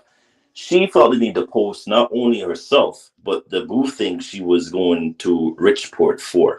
So you went to Richport and you decided to flaunt yourself on the beach, booty shorts, or in Jamaica we call it batty riders, or what do you call it, Daisy Dukes, whatever you want to call them. And you flaunting yourself all over. Yes, she was in batty riders, and doing the most. Now, what I find fascinating is that you came home, you know the child was deceased, and like MD says, you dress up the kid, and this is all premeditated, by the way, because for you to be in that frame of mind, there ain't nothing wrong with you. Ain't nothing wrong with you, girl, and you're not going to use the mental illness crutch. I am sick and I'm tired of hearing people use the mental illness crutch. If I hear it one more time, I'll lose my mind. Please stop doing that. And the prosecutors know better. We're not going to use that. That's not a mental illness crutch that you're gonna fall on a dying sword to then alleviate the fact that you did the worst, most despicable act ever. She's probably far worse than Casey Anthony was, and that was a whole. If we all remember how fresh that case from Florida, how we still can't even get over that case because we don't even know how the hell she got off, but we all know why, and that's a whole other story for another topic of the day. I was wishing she would have been in this segment of Human Trash Bag, but that's a whole nother topic. Just like the Menendez brothers and everybody else, all trash, every single one of them. But girl, you did all of that. You went to Richport just to be a thought. Why you couldn't make that dude come over your house and rev you out and do all of that? I mean, people have done it in their day and age, but like someone had mentioned, it looks like the whole family went on vacation. And by the way, the family is just as trash. Whosoever was in the house with her, just as she, like you, because everybody decided to go on vacation. You think it was wise for you to go on vacation. You could have given that toddler or call up a relative or someone that was close to you and say, hey, I'm going to give you the benefit of the doubt. See, I was trying to give her the benefit of the doubt. Said, hey, you know what? I am stressed out. I'm stressed out of being a mom. I'm stressed out of being this and blah, blah, blah. I need a vacation. Can you watch my kid for like a week, 6 days, whatever time frame it was? It wouldn't have looked that bad. But you left a child, a baby, in a plane by herself to her own devices. For what reason? For what? To just get your thrills and kicks off like being a thought at Richport, girl? No, you will not use the mental illness crutch. I'm sorry, you won't, because this is all premeditated. You planned this out. If you're going on vacation, you can't tell me you a Spirit Airlines ticket. Because we're gonna all lay this out in layman terms so people understand. I'm not just doing this and saying the most just because. She went and purchased a Spirit Airline ticket. Then you must have thought of ways that you wanted to go to Richport. And if you don't know what Richport is, guys, in Spanish, Puerto Rico means Richport. That's what it means. So she went to Richport, and then because I'm still trying to figure out where the hotel expense came in and food and all that. So more like you went to a man who was gonna flip the bill for you, and you're not gonna fly to vacation if you're not gonna be revved out. Now let's face the facts here. Like, it is what it is. You're going to vacation, you're gonna be revved out by some dude. So you went there to be doing the most, to be a thought. And you have, as a matter of fact, you have 2 kids, if the news report is correct. To do all of that, you a toddler by herself to fend for her own devices for a week. Girl, you think that you're going to fall back on the mental illness crutch? Get F you with all of that. I think that I echo everybody's sentiments. You deserve to go down in flames, in hell, in Hades' house, in whatever place you could think of.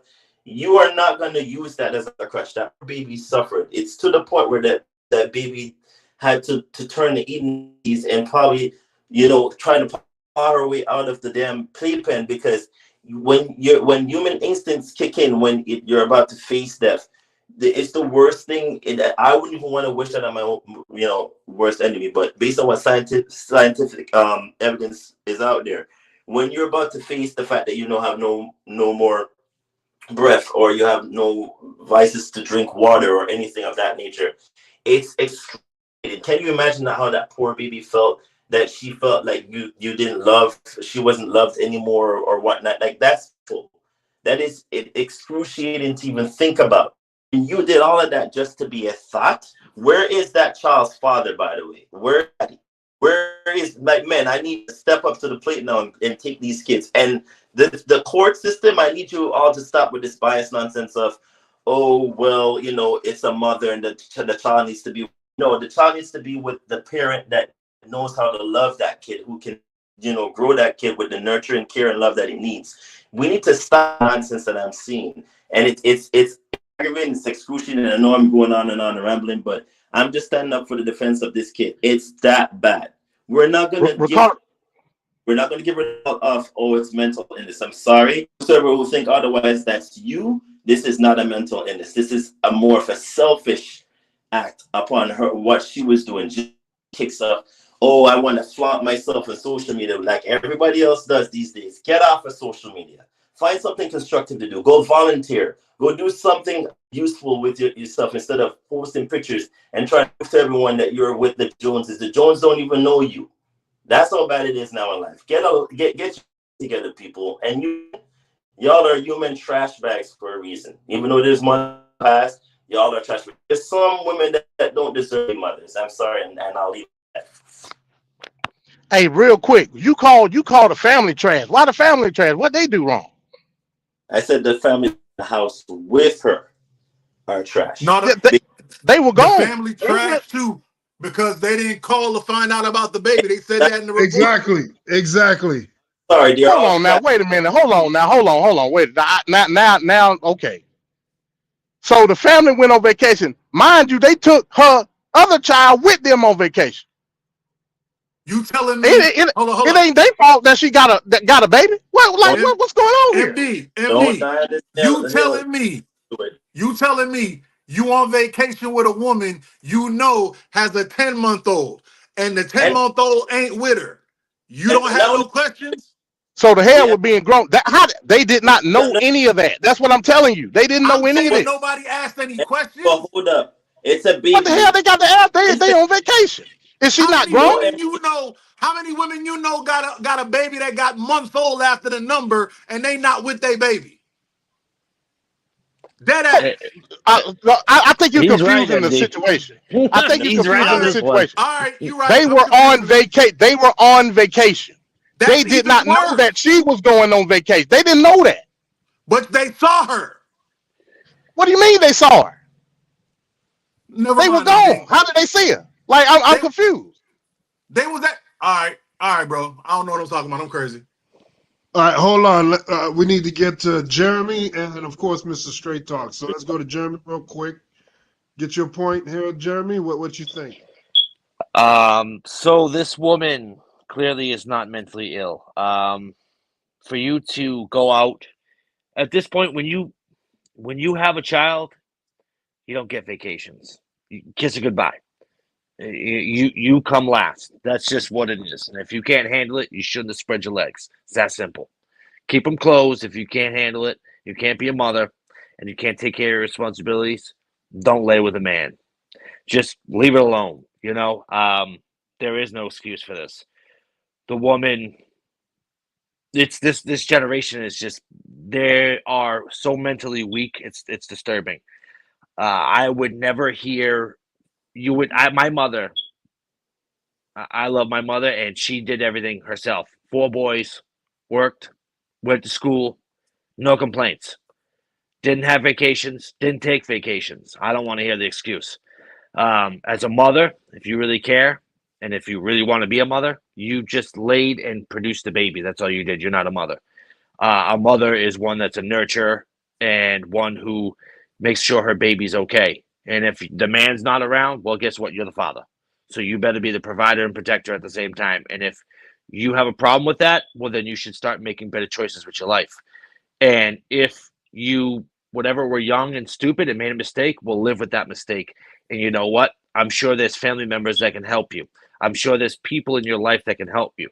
But you're too worried about being Miss Kardashian. That's the problem. These women look up to these ridiculously whorish women, straight skeezers They look up to straight skeezers. They look up to them and they want to be like them, and it's disturbing. No, you should not want to be like them. Those women, yeah. How often are you going to get rich? I mean, and really live like that? Chances are slim and none, and Slim just left the building. So you might as well kiss that goodbye. The woman deserves life. She deserves life. Now, does she deserve forgiveness? I have to say at some point, you have to forgive her. Do you have to forget? No. But you have to forgive. But she definitely needs to be behind prison, that she was not mentally, disturbed. She didn't have any mental problems. What she had was I can't hack life. I have 2 children. No man wants to stay with me. Well, evaluate yourself and fix it. And the people around her, at some point, that's what family's for, is to push them in that direction. But that's a whole nother topic. We're dealing with this woman, and this woman is not a mother. She brings shame to that name, mother, because there's a lot of great mothers out there, and she's setting a bad precedent for those good ones out there. And that is what is the sad part. There's so many great mothers out there, but there's so many of these women out there. I won't call her a mother. She's not one. And I'll leave it there. All right. And it's so fitting that the last person with the last word on this topic is the final boss. What's going on, Mr. Straight Talk? Shout out to the panel, first of all. So I missed this story because I was doing something. I came up here just for some clarification on the previous one, if that's okay. Yeah, go ahead. Real quick. So the young lady, 18 years old, because I didn't see this in the video. She's 18. This is her sworn testimony, because this wasn't in the video. She had just broken up with the boyfriend earlier that day. So in plans to, and I'm reading this right off the crime website. In order to her grand plan to get back with the boyfriend was to concoct this head stomping thing. But later on, she sent him pictures to show him that nothing was wrong with the child. She just wanted to do it to try to get back with him.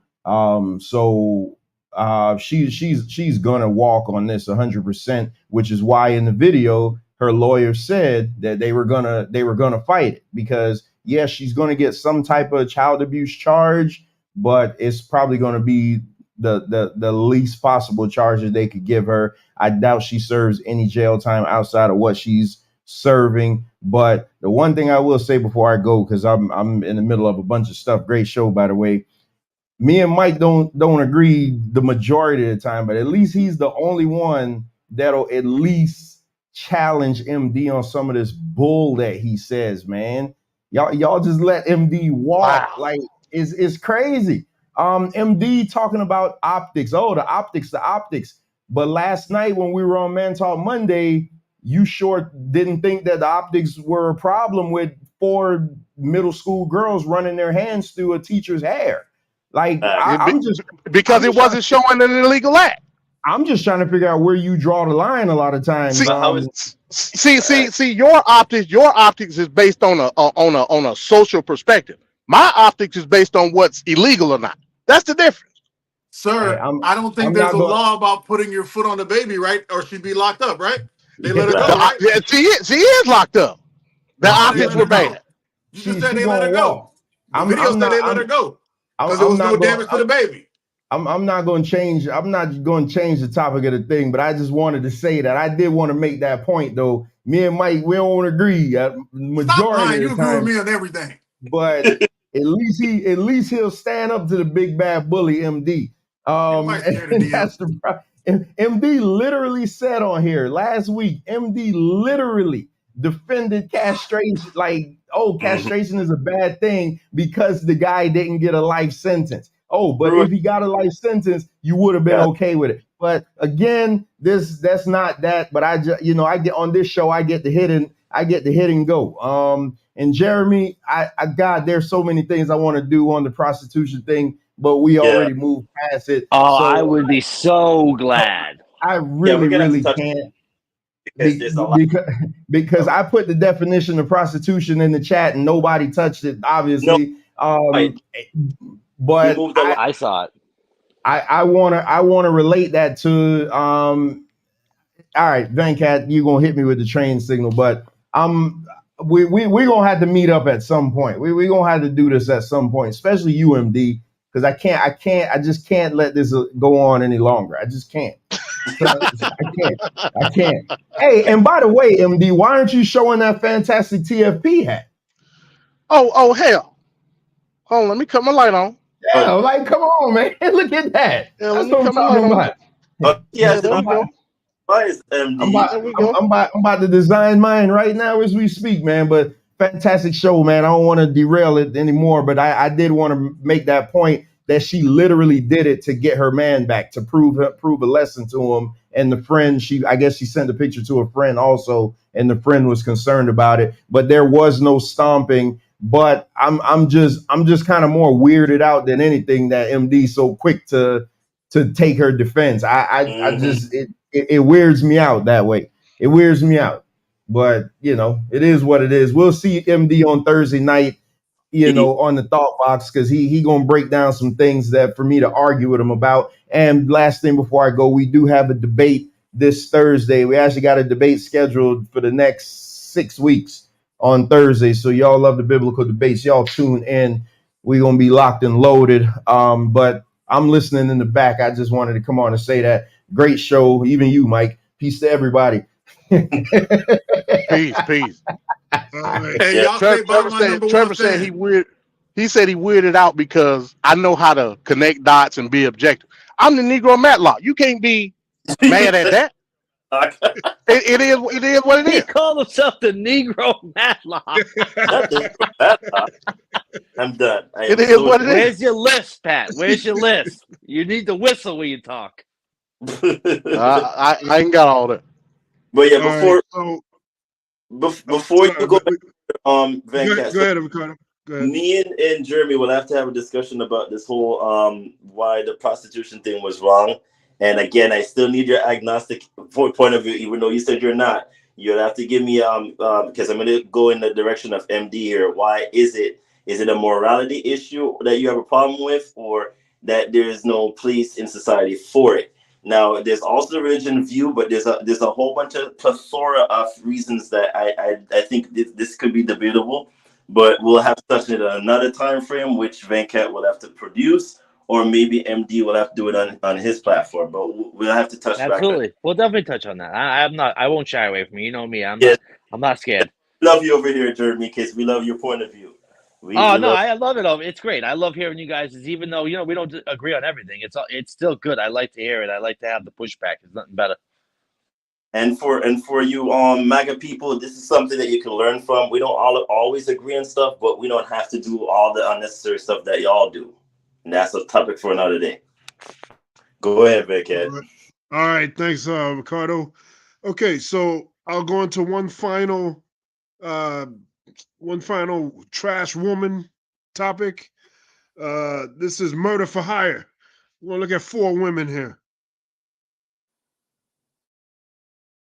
Dramatic video as a woman is arrested for allegedly hiring a hitman to kill her ex-husband. He was ambushed and shot 9 times, but incredibly, he's still alive. 9 shots in me. I had, I think, 12 entry and exit wounds. Barron Lee was in a bitter custody battle with his ex-wife over their son. I could deal with a bad wife, but I couldn't deal with a bad mother. As Lee walked to his car in Bellevue, Washington, cops say a masked assassin was lying in wait, telling an accomplice he was going to cap someone, according to court documents. I took a shot behind my right leg, and that's when I fell to the ground. Pulled myself behind the car door. He comes around the door, and he's standing over me at point-blank range.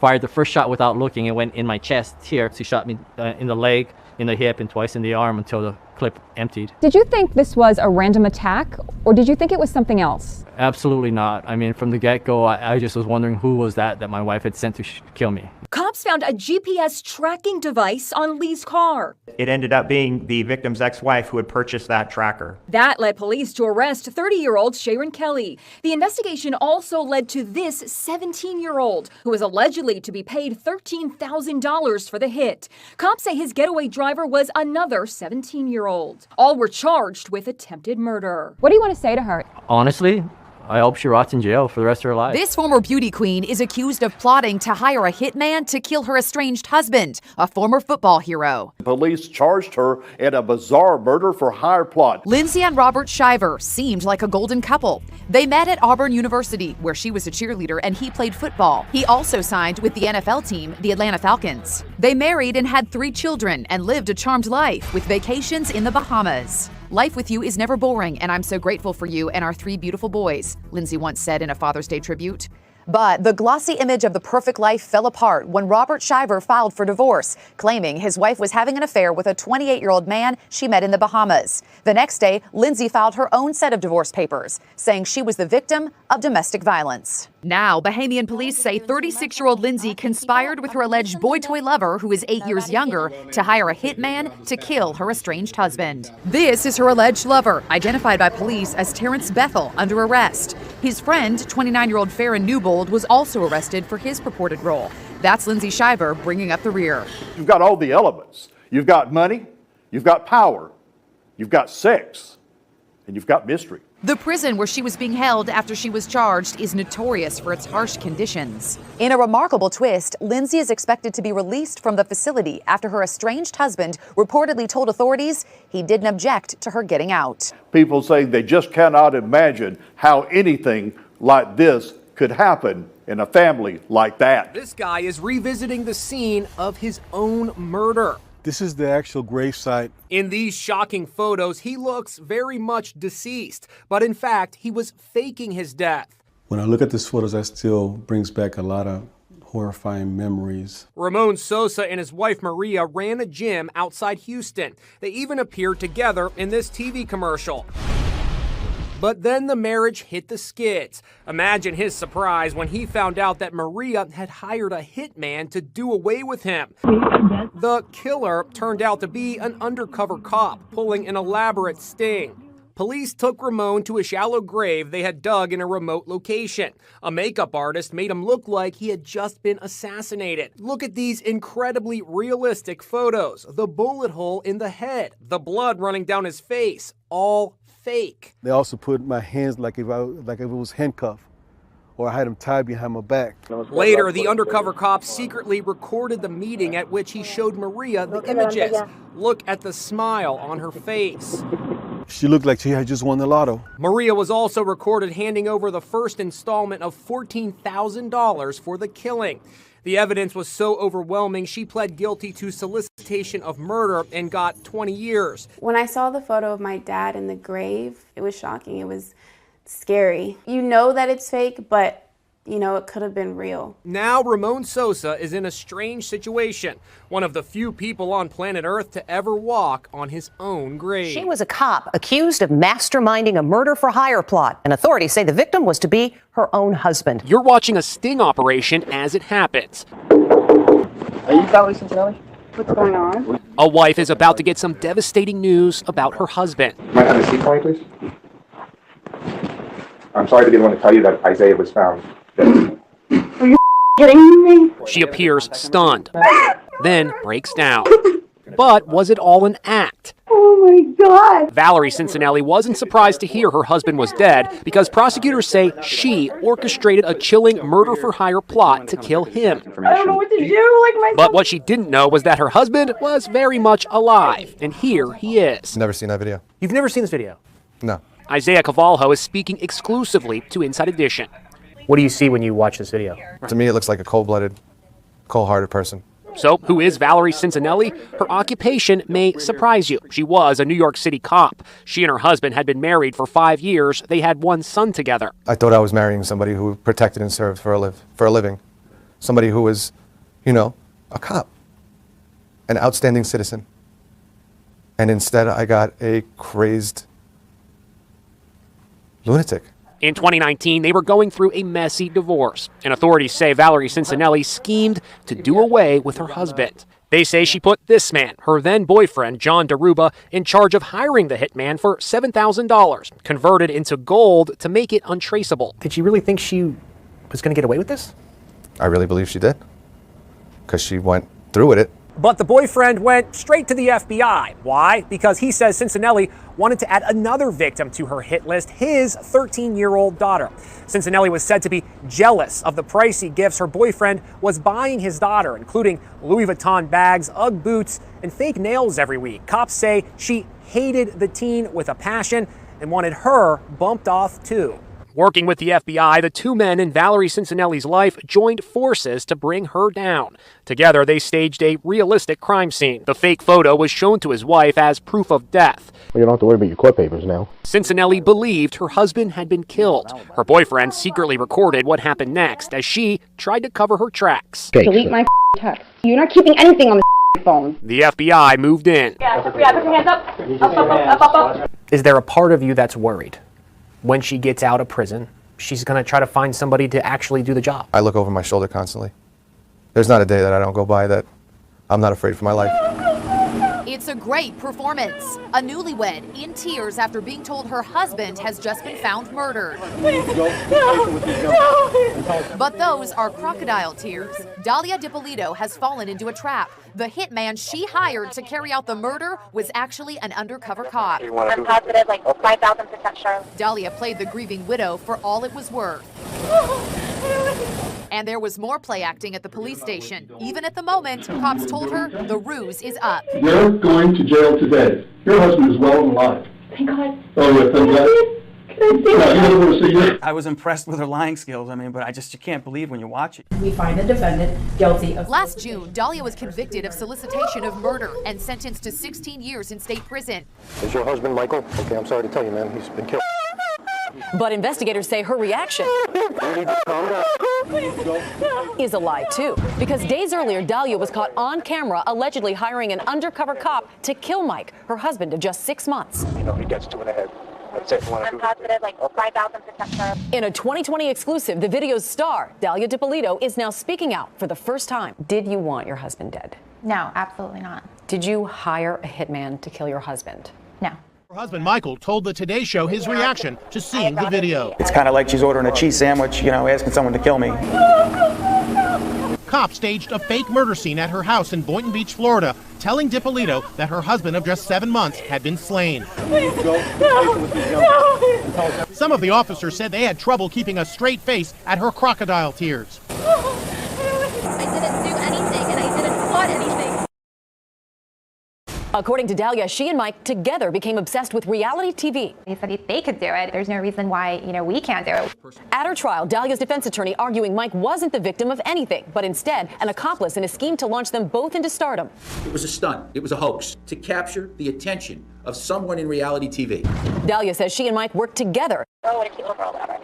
But I'm not 5,000% sure. The tape was a show. It was a tape. That was the purpose of it. You were acting in those tapes. Yes. But you're telling the truth now. Yes. Why should we believe you? Because it's what happened. It's the truth. That's such a... That's my reaction. I'm laughing. I am 5,000% sure she tried to kill me. Dalia says 6 years after those videos made her the poster woman for how not to hire a hitman, she is still completely misunderstood. Who is Dalia DiPolito? Understanding, sweet, and compassionate. Mike DiPolito, now happily divorced from Dalia, has his own set of choice words. Liar, liar, liar.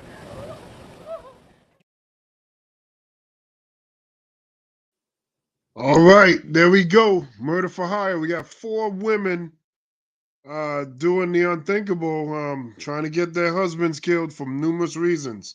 Let's go to MD. MD, what did you think here about these stories, I should say? I mean, yeah, man, plots of assassination, bro. Like, it's a myriad of reasons why, like insurance money, jealousy of many sorts. It's all type of reasons why you want to kill your spouse. So, I get it. You know what I'm saying? But at the same time, like, again, it's illegal at the end of the day. You can't do it. You know what I'm saying? And, That the last story, I remember when all that was going on, and I remember they said to me, I believe it was some type of rules that went horribly bad, just based on the reaction of the husband. Like I wouldn't think that you would act that way or talk in such a manner if you were a target of an assassination. You know what I'm saying? But you know, hey, it is what it is. People react right. People react differently. You know what I'm saying? I get it.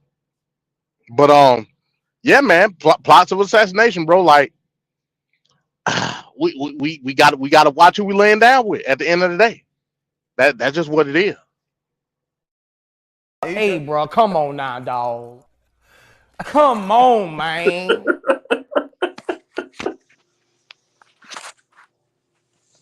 Lay your head down and just relax. All right, so Ricardo, what do you think here? No, the flaming Elmo is just killing me right now. MD is nuts. So MD, that's the sword you're gonna die on. For that one, with what we just saw transpired with all. Hey, I mean hey, what you want me to say? I mean that's a personal vendetta that they going through. I can't, you know what I'm saying? I mean the law is the law. They get caught. But hey, I can't. You know, it seems like there's a correlation here with all that murder for hire plots. And if you notice, they were once married, was once happy in a kumbaya family relationship, and all of a sudden, it just went downhill from there. And New Dick came in, and it's like New Dick controlled the day, and it's like, oh, New Dick is here, so want you no more, so I'm gonna kill you because New Dick is here. Y'all women need to get together. I'm sorry. Like, really, this is what y'all doing? Like, this is the length and breadth y'all will go through to just get rid of your old boo thing or the person that you took vows for till death do you part. And you guys took that literal sentence literal. Till death do you part. So you decide you gonna murder. You gonna send someone to set up to murder your wants to be husband or divorced husband, whatever you want to call it. You took vows, people, and this is the length and breadth y'all went down to go through that whole ordeal of like, I mean, even the acting skills is like up there. Like the Oscar goes to these women that are doing the most. Those fake tears are so beyond ridiculously terrible. It's like even Young and the Restless crew can hire y'all for like one day and it will be like, what the hell is that? That's just bad. That was just how bad it was. Without that being stated though, most of these I remember, but I'm like, it's just the thought process, the premeditation, all of that goes into you. Then not only that, where do y'all get the funds and money from to really hire somebody to kill your spouses? Like, really? This is what we're doing? Like, really deserving of the award for human trash bag is really y'all. Like, it is that bad. Like, y'all kill me with this. And all for what? For, like MD mentioned, I'm not sure if MD mentioned this, but I'm thinking, I'm just going to put words in MD mouth. All because y'all want New Dick. This is what we're going to go through to get there, to just murder your old spouses. Shame on y'all. Shame on y'all. But like the Bible says, we're going to forgive y'all, but we won't forget y'all. So we'll keep it moving. All right, Mike, what's your thoughts on the murder for hire women? Okunez. Thank you. I would just like any woman out there in the future, if we end up together, just leave me. Just go. Like, I ain't worth it. Yeah, but Pink says, please. What's your insurance policy? All my money go to my baby. You ain't even gonna get none. and it goes to my baby and trust to my mom. So you gotta kill 3 people to get a little bit of change. It ain't worth it. Take your CDs, take your movies off of my take your Netflix password, whatever, and just go. It ain't worth it. Get out. Right. You feel me? Big facts, twin. It ain't worth So it. you Just go, mama. you gonna leave your wife with Scruffy's the cat, huh? That's the only thing she get. Nah, Scruffy come with daddy. Scruffy coming with me. Damn. Scruffy said, F that woman. Hey, bro, come on now, dog. Come on, man. These thoughts is they something else, boy. Wow. The toxicity is real. Bro, I always say I want to kill her, but I ain't never actually tried to. It's just something you dream about.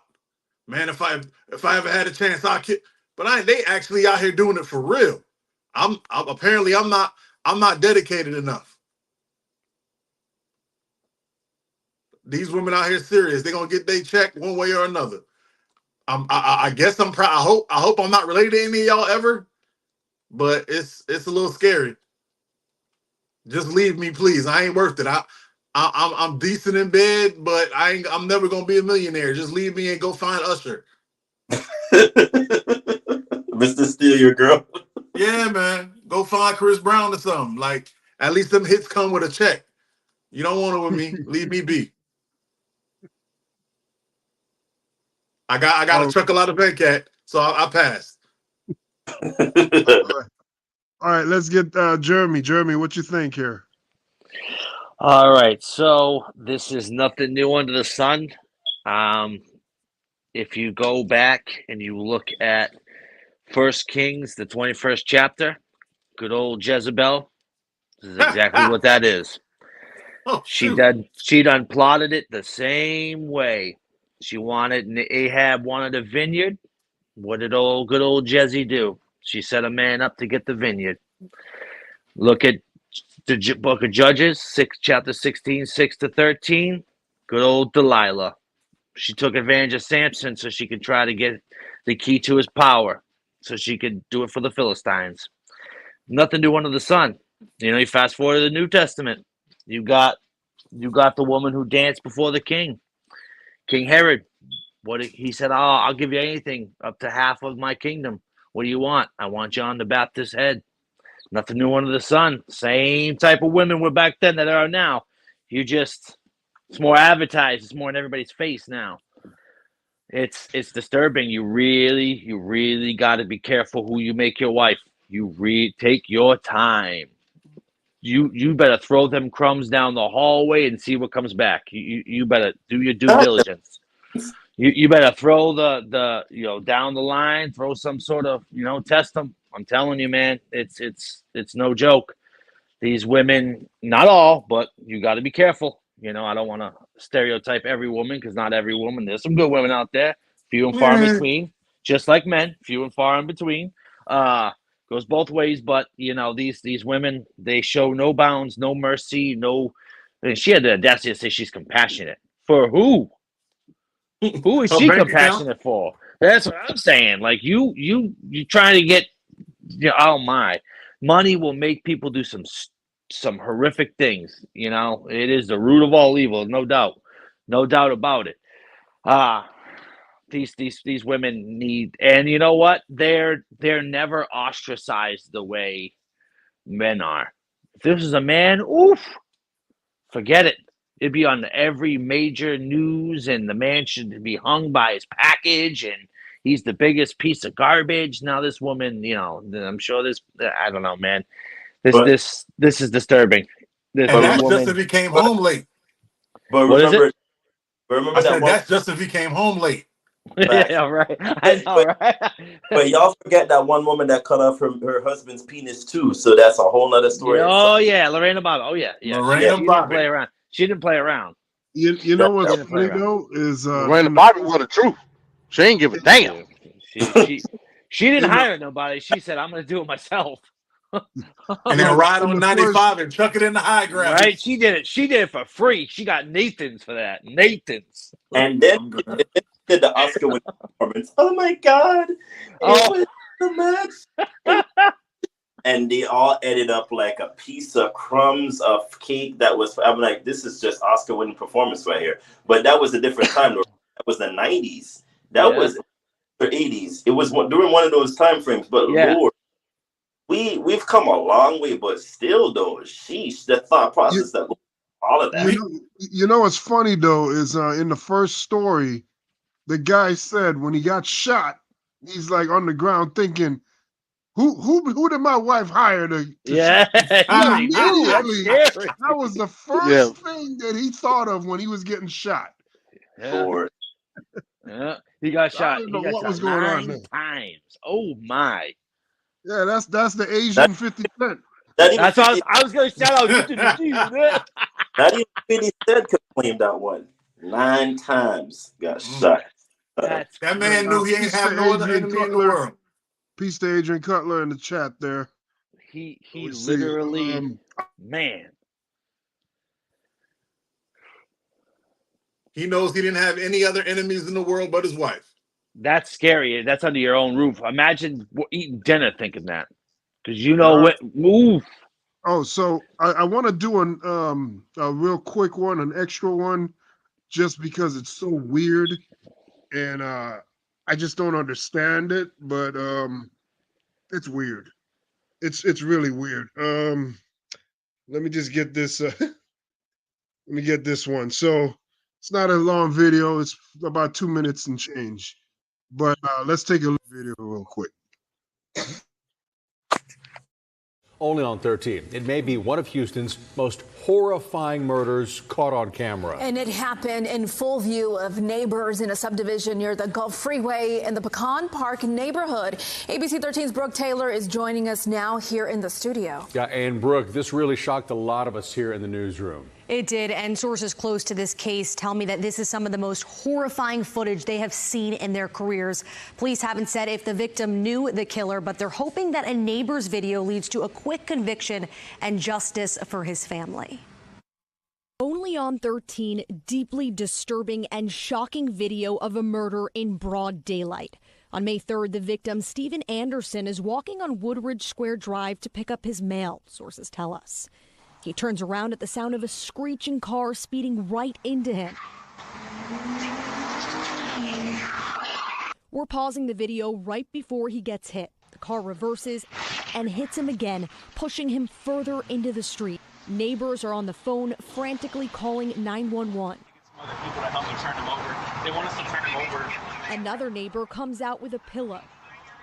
And that's when the suspect, Karen Fisher, identified in court records as a man, but also described as she by police, returns with a knife in hand. The suspect yanks and flips Anderson over, straddles him, and kisses him. We're not showing what happens next because it's too graphic, but that's when police say Fisher stabs him 9 times. She casually walks off as if nothing happened and neighbors just watch. She then tries getting into another car while talking to witnesses.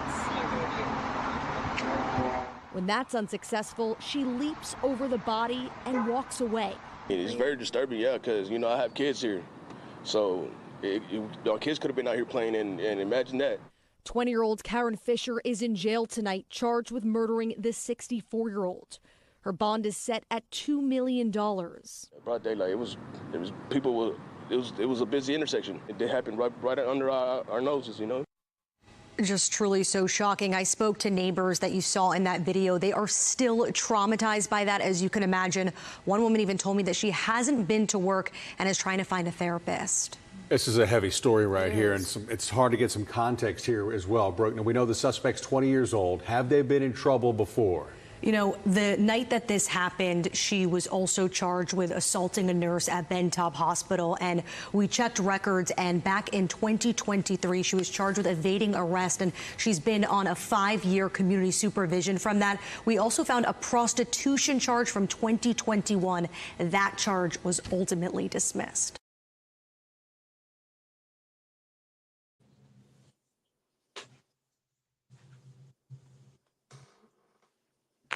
What the hell, Van Cat? He done disappeared. Well, Mic drop. That's all what right, you. I'm going to go ahead and be B Mike then. Jeremy, wow. I wasn't ready for that. Go ahead and tell me what you think about what you just saw. First off, I don't understand that the car that ran him over was somebody different, correct? Than the person that walked up and stabbed, or was it the same person? Nope. That was her. Person. So, okay, all right. That's what I thought, but I wanted to make sure I had it correct. So that, first off, anytime you deal with, this is going to ruffle a couple of feathers, but I don't care personally. Anytime you deal with that trans stuff, you're dealing with a spirit, man. That's a unruly, deep hatred for God, man. You're going to try and tell God that he made you wrong? I don't think so. You got the devil in you there. So that's what you get. That's straight up what that is. That is, there's no rhyme, no reason to the natural eye, but to the spiritual eye and the spiritual ear, that's the devil working within that person. Because there's no way you're going to first lie on God and say that you're a woman when you're a man. Let's just be real. You say trust the science, right? Let's biology's part of science, right? Let's do some real quick identification here. What I want you to do is I want you to go in the bathroom by yourself, close the door, take all your clothes off. What you packing down there? Case closed. All right, there's no confusion. Then you have that's the reality of it. That's what it is. There's no confusion. You're dealing with a spirit. So you're confused already. You already think you're a woman when you know you're a man. You got the male parts down there that you're at work. You're not attracted to men, so it can't be that, right? Then you just go off and run somebody over. Get out. Kiss him and then stab him. 9 times. That's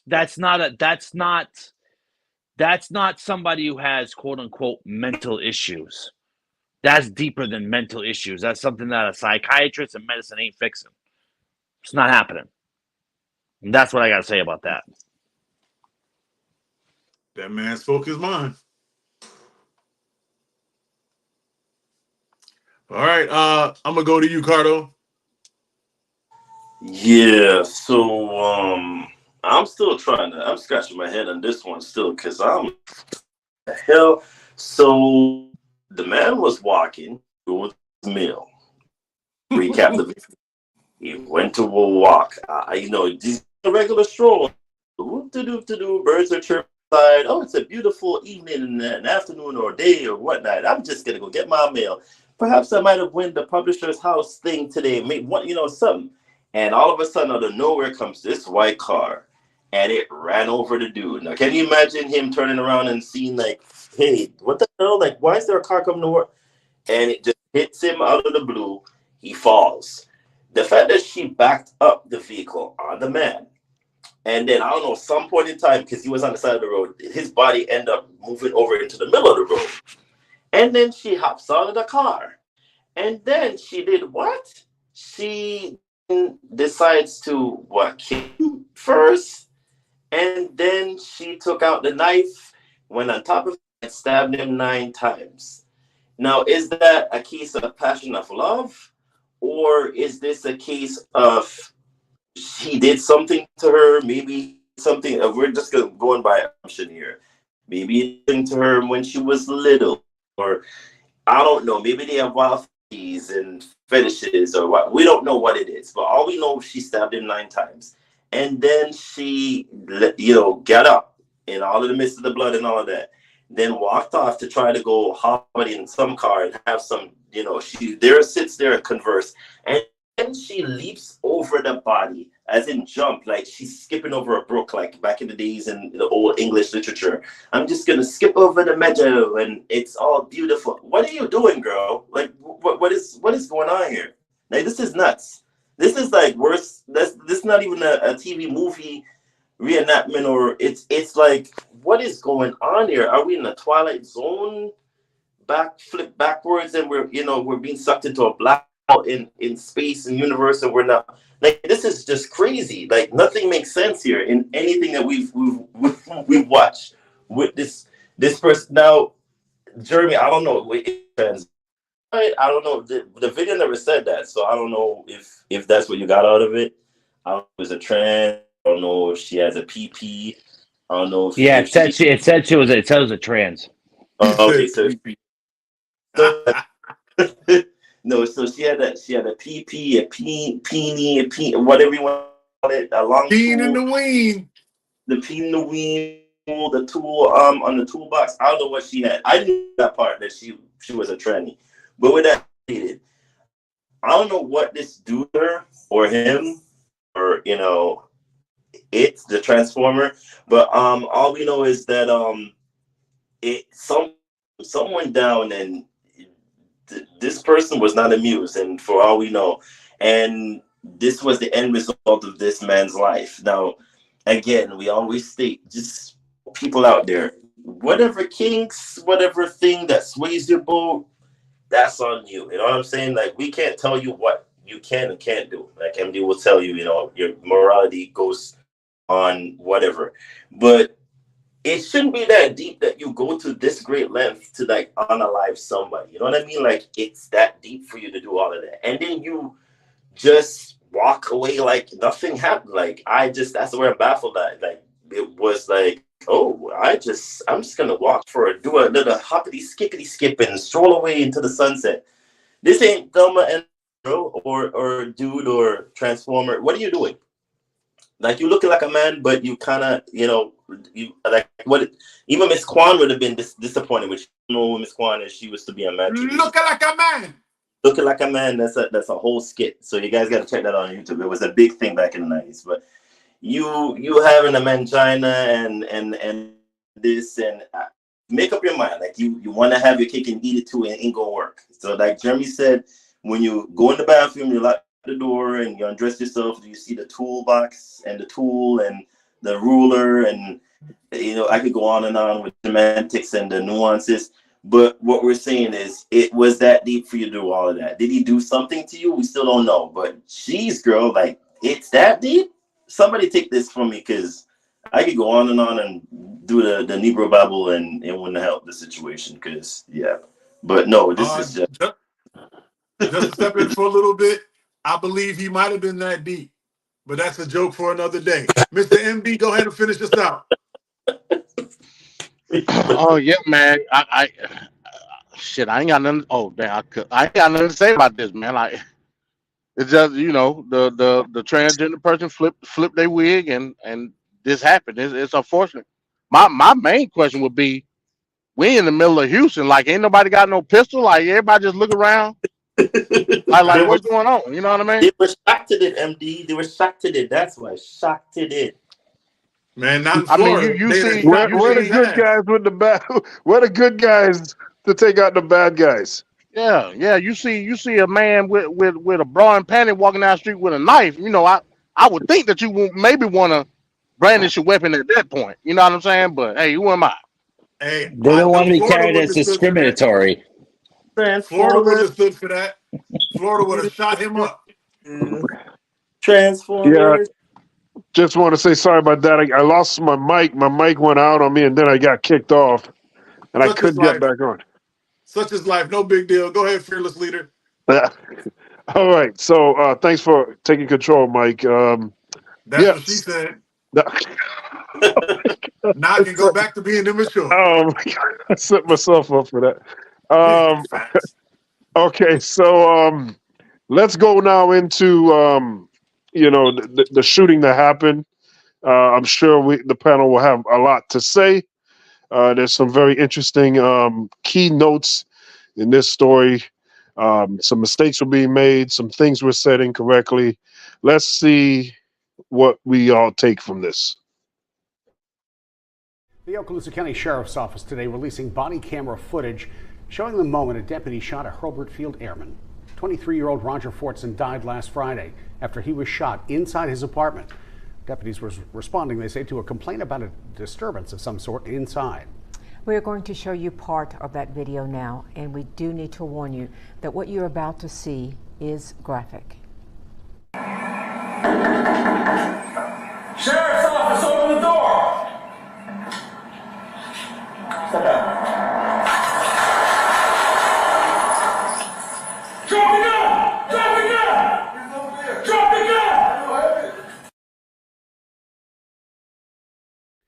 gun! The family maintains the deputy who shot Fortson never identified himself when he arrived at the apartment. Civil rights attorney Benjamin Crump now represents the family, along with attorneys from the Levin Papantonio Rafferty law firm in Pensacola. They held a news conference today. The Okaloosa sheriff later held his own press conference to address the shooting and release that body camera video. We have team coverage tonight. Tanner Stewart was with the Fortson family. Karis Harmon with the sheriff. We begin with Tanner. Tanner, Fortson's mother and her attorney say there are still a lot of unanswered questions. And that's right, Sue. Mika Fortson described her son Roger as the light of her life, saying he was a standout in every positive way possible. Except now, she expressed today, she doesn't feel his true story is being told. They just said, oh yeah, he shot up. He shot up. Our baby was shot up. He was shot 6 times.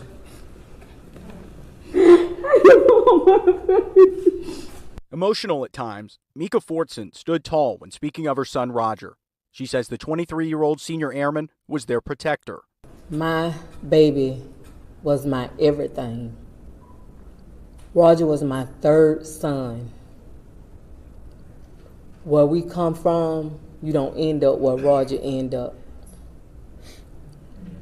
Roger wanted to show a 16-year-old brother that it was more to life than gangster rap, killing people, stealing, and making a fool of himself. Roger wanted to show his mama that raised 5 kids that didn't know what credit was, how to have something. Roger Fortson was the best America had to offer. He was a patriot. He was a U.S. airman, special ops. I mean, he was fighting for our way of life. Attorney Ben Crump insists police busted into the wrong apartment, saying they know there were no disturbances. Police were called to the Elon apartments after the leasing office complained of a disturbance between a male and female. Crump says Roger was alone. He had been playing video games up until 4 o'clock, had only been home for 30 minutes. His girlfriend reported that when she called him a little before, around 3, that he was playing games, he would be home at 4, and he would call her when he got home. And that's exactly what he did. He was just in his apartment minding his business. And then around 4:30, this cascade of tragic events started to take place. It wasn't a gun exchange. He never fired a weapon or anything. He respected authority. Had he known they were the police, there is nothing in his background, nothing in his background to say that had he known they were the police, he would not have just opened up his apartment. What happened next is at the center of debate. Crump says police didn't identify themselves. He says Roger's girlfriend was on a FaceTime call with him at the time. She talked about how he went to the door to look through the peephole, but it was as if somebody was covering up the peephole so he couldn't see out of it. And he kept saying, "Who is it?" And how he went and retrieved his legally registered gun as a gun owner to protect his house, and how he was walking back and the door was open, and then how she said that she just heard shots. Pensacola attorney Brian Barr says Roger's family deserves to learn more on the case, and they'll continue fighting until they do. And his home, from his perspective, is broken into. We're not saying that. I mean, you don't hear that narrative. His home was broken into. It doesn't matter who it was, who broke in. He has the right to protect his home. We want to know what happened. We want the mistakes to be owned. That's our job. And we're not going away until that transparency happens. And we're not going to let them forget Roger. Amen. That's not going to happen, not on our watch, not to this kid, not to this family. Following this morning's news conference, the family and their attorneys met with the Okaloosa County Sheriff's Office. They were the first to see that body cam footage. Live tonight in Okaloosa County, I'm Tanner Seward. The military community and our visitors. Transparency and accountability have been our top priorities from day one. Ben Crump maintains that the shooting was not justified. He relayed that message to Sheriff Aiden, who tells us his office will be fully transparent as this investigation moves forward. This video is an important piece to this investigation to show whether the deputy was justified or not. It starts with the deputy responding to the Elin Apartments on Racetrack Road in Fort Walton Beach. You see the deputy go into the office to ask what was wrong. He then meets a woman in the parking lot who describes a disturbance that says and she said it had gotten out of hand. The deputy gets on the elevator and goes to the 4th floor, and we're going to let you watch and listen to what happens as the deputy approaches Fortson's apartment. We want to warn you, this is disturbing, and if you don't want to see or hear it, now is your chance to look away.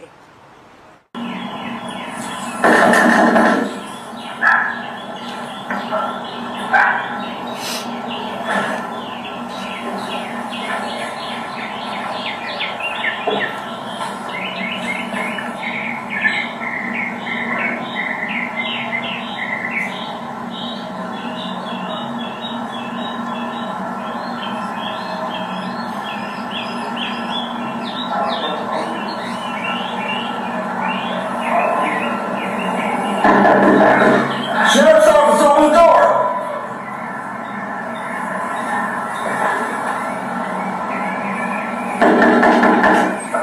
Sheriff's office, open the door!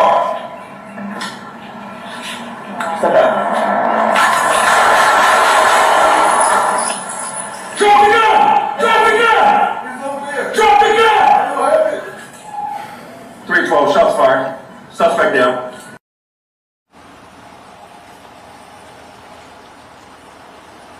Sheriff Aiden told reporters sharing that video was painful but important because his office wants to be transparent. He met with Roger Fortson's family before the news conference, and Aiden says claims made by civil rights attorney Benjamin Crump are not true. Sheriff Aiden says the deputy was not responding to the wrong apartment, and just as you heard, the deputy announced himself twice to Fortson and did not cover the people, but he did step away from the door at the beginning. Do you know at this time is that the deputy did announce himself, not once but twice. Mr. Fortson's comments indicate that he did acknowledge it was law enforcement at the door, and he arrived at the door with a firearm in his hand. The deputy knocked on the correct door.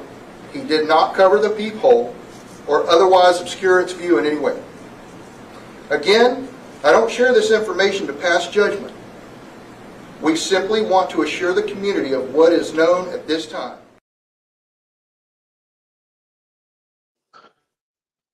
All right, there it is now. Crazy story. Once again, another shooting on a black man, this time in his home. We're going to go to MD20 because I know MD's been wanting to talk about this for a while. So go ahead, MD, the floor is yours.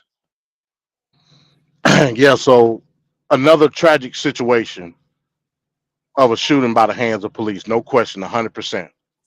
You know what I mean?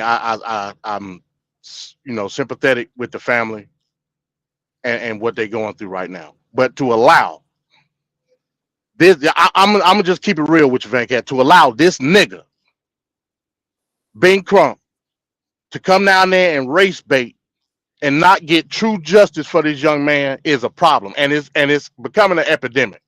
Not based on the fact of the shooting, but based on the fact how we view civil rights in terms of what's happening in the face of police brutality. And it's ridiculous at this point. First and foremost, Ben Crump sat up there and lied through his teeth throughout his whole speech. First and foremost, the man's house wasn't broken into. The police clearly identified themselves 2 times. Now, I'm the person that will say, I don't give a damn if it's the police or not. If you come knocking on my door at the middle of the night, I am not opening my door. You're just going to have to break in.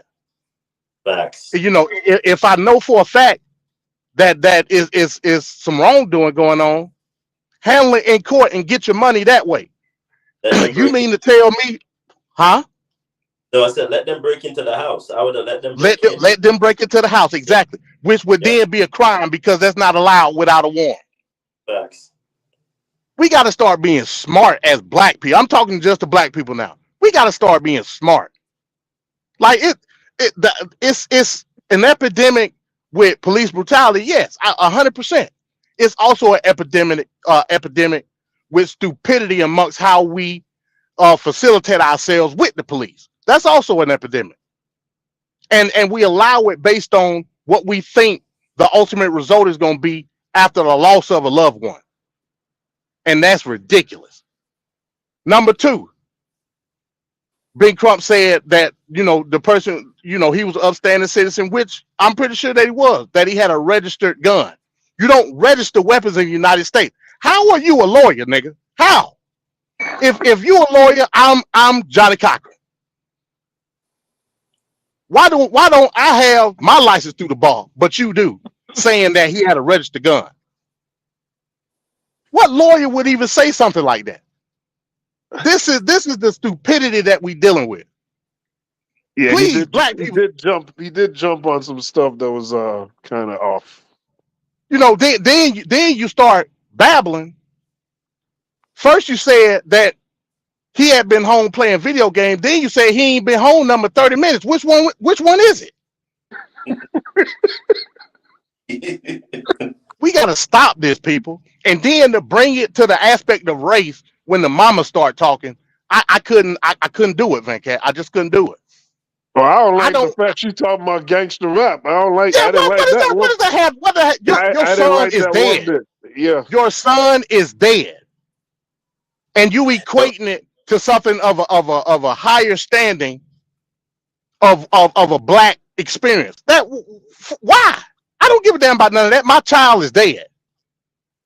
The race baiting is not just on the hands of the ambulance chasers, but it's on the hands of the social perspective of how we view police killings in the black community. And it's a problem. It's a problem, Vacat. We gotta stop with this. Now, again, that could have been anybody. It's been many cases of home invasions where somebody announced themselves as police and then run up in your house when you open the door. I'm not opening my door. Yep. You have a legal right to not open your door. Why don't people understand that? Because we're not taught better, MD. That's why. If they kick in your door, just get your calculator. Every wrong move that the police do, add it up. Comply, of course. Comply with everything that they say. At the end of the day, you are going to win, not the police. If they kick in the door, grab your phone. Again, I think I mentioned this in the chat. I take classes with National African American Gun Association, right? One of the things that they taught me was, in an event such as this, be ready. You don't know who that is. If you can't identify the police, do not open your door. Point blank, period. I don't give a damn what you did. Be at the ready. Be behind cover with your weapon. If the police then proceed to kick your door down, immediately get rid of that weapon. Get down on the ground. Do whatever you got to do. Well, what about Breonna Taylor, though? Yes. What about Breonna? I'm not saying it's not going to be anomalies, Van Cat. I mean, it is what it is. We can't stop that. Yeah, but do your best, huh? I said Brianna was in her house, and not only that, there was another case where a woman was in her kitchen, and they still, fired from outside and shot a woman, and she had nothing to do with it. Again, I'm not saying there's not going to be anomalies. I know that, but you got to do what you can do to protect yourself. That's what you got to do. You don't open the door with a gun in your hand, and it's the cops. You don't do that. That ain't helping it. You know what I'm saying? So again, do what you have to do to protect yourself, but at the same time, understand from a legal perspective the situation that you face. And I'll just leave it at that. I can't disagree with anything MD's saying here. It's tough for me to fight back on this. I can't really do it. And I think that Benjamin Crump kind of compromised this case for the family. And I think you know, I don't know. It might not go well for them. The cops have a strong union, and they don't never get. It's rare for them to get any accountability. We'll go to Ricardo. Ricardo, what do you think here about this situation? Yeah, this is a tough case. It's one of those things where I also, you know, I for the life of me didn't understand why he answered the door, because even the other day, my wife was telling me the police came knocking on our door and they were banging the door. They live here, bitch. If you don't live or pay my rent or my mortgage, don't be banging on my door, because I'm not obligated to my anybody. You give me reasons why I need to open my door.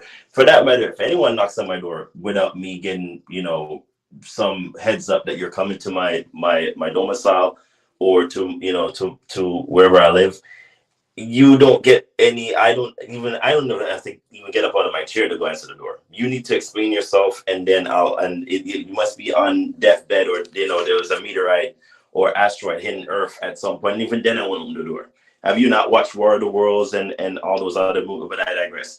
Yeah, no, it's one of them sad cases where they took the life of a valuable asset to the community. And this is not just your regular Joe Schmo that's like in his house that has a gun. This is a senior airman. If you even know what a senior airman is, y'all need to go do your research. It's tough to get in this program. It's difficult. I was trying to get into this and couldn't even make it in. That's to show you how tough it is.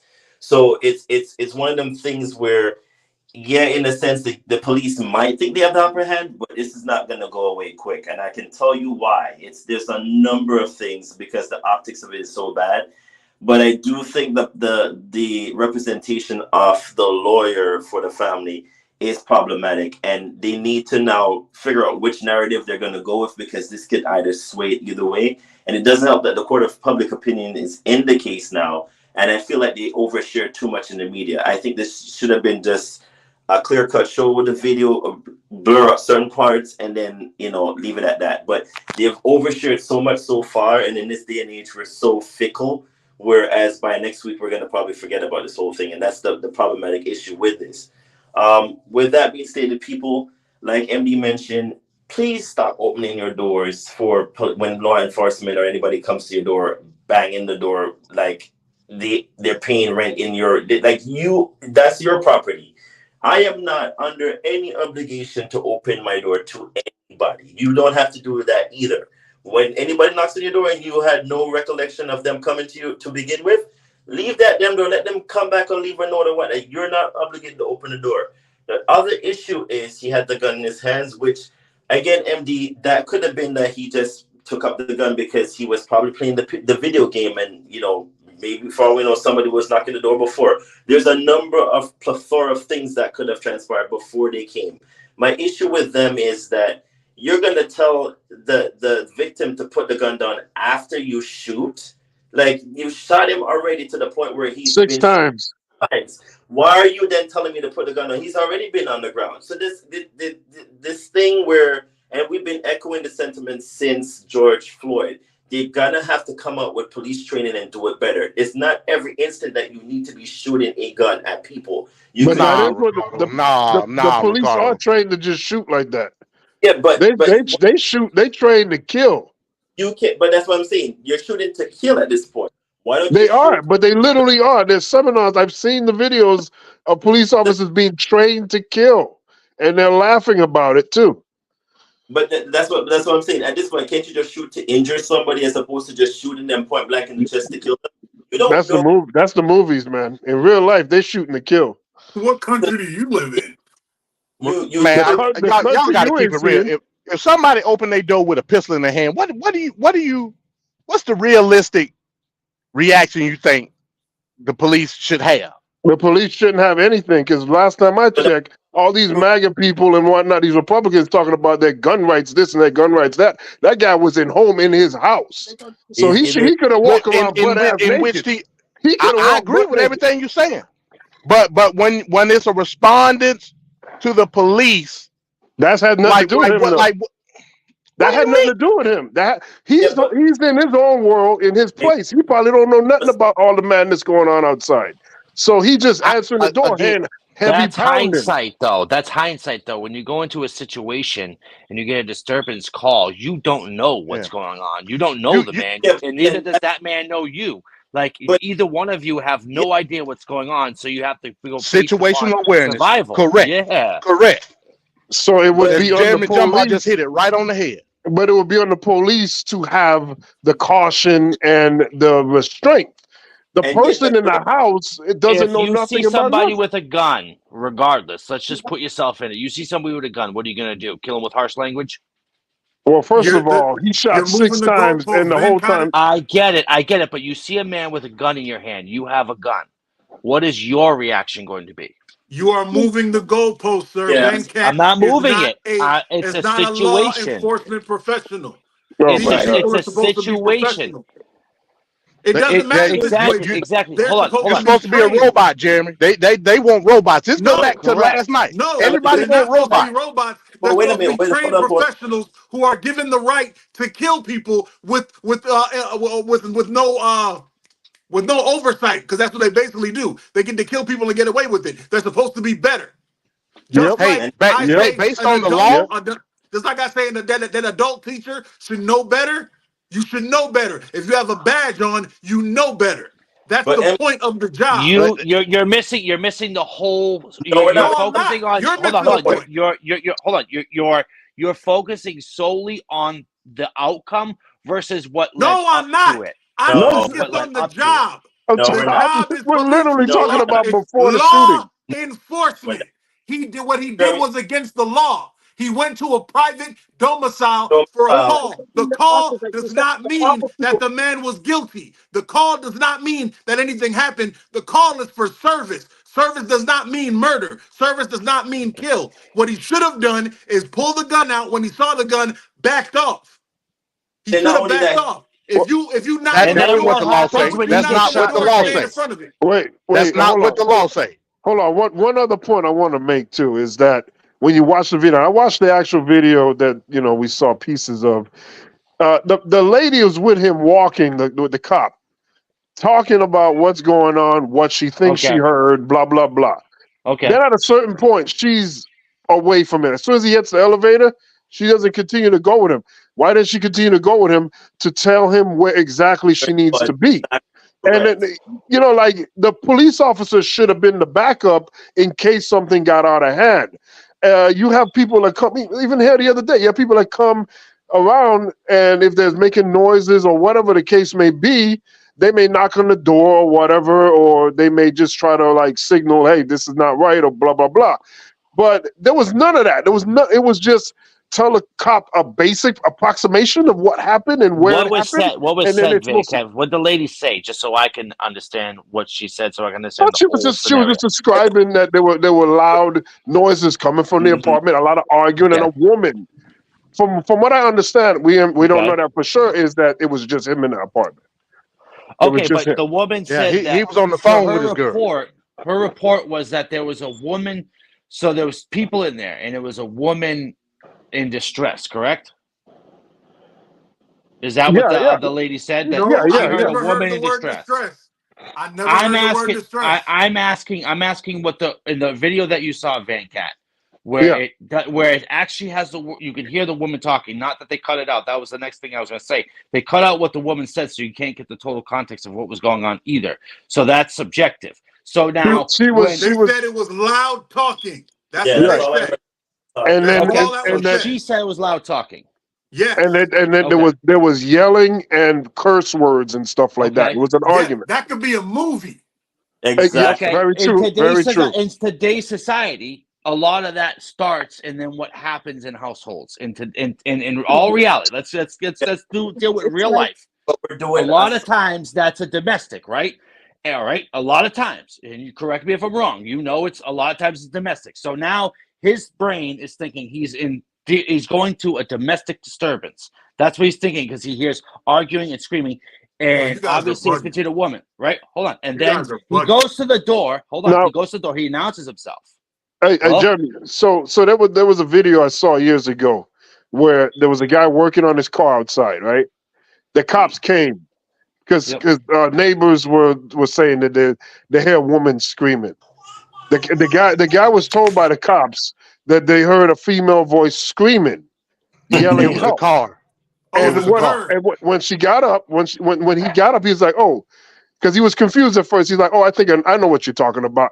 He brings a parrot out, and it was the parrot just repeating lines that the parrot says. Okay, So, but the key thing though is that when the police show up, they're the ones with the training. They're the ones with information, whether it's wrong or not, and they're the one initiating the contact. I'm trying to. So where's the point where the gun is brandished? Where that part? That's what I'm saying. I'm hear trying to lead up to that. I'm trying to get you to his mind, his thought process from the information he's given. He doesn't know. He's walking into something he has no idea, right? That's like when you hear something at night and you hear a noise and it's dark. You don't know what it is. It could just be, it could be something, or it could be really somebody, right? Yo, you are moving the goalposts. I'm not. I'm you saying are. It ain't no goalpost to move. The Yes, gun was there is. brandished. Nobody on this chat has law enforcement experience. Nobody. Jeremy, you're gonna have to get to the point, Jeremy, because if you slow walk him, he ain't gonna want to hear. So you have to get to the point. So when you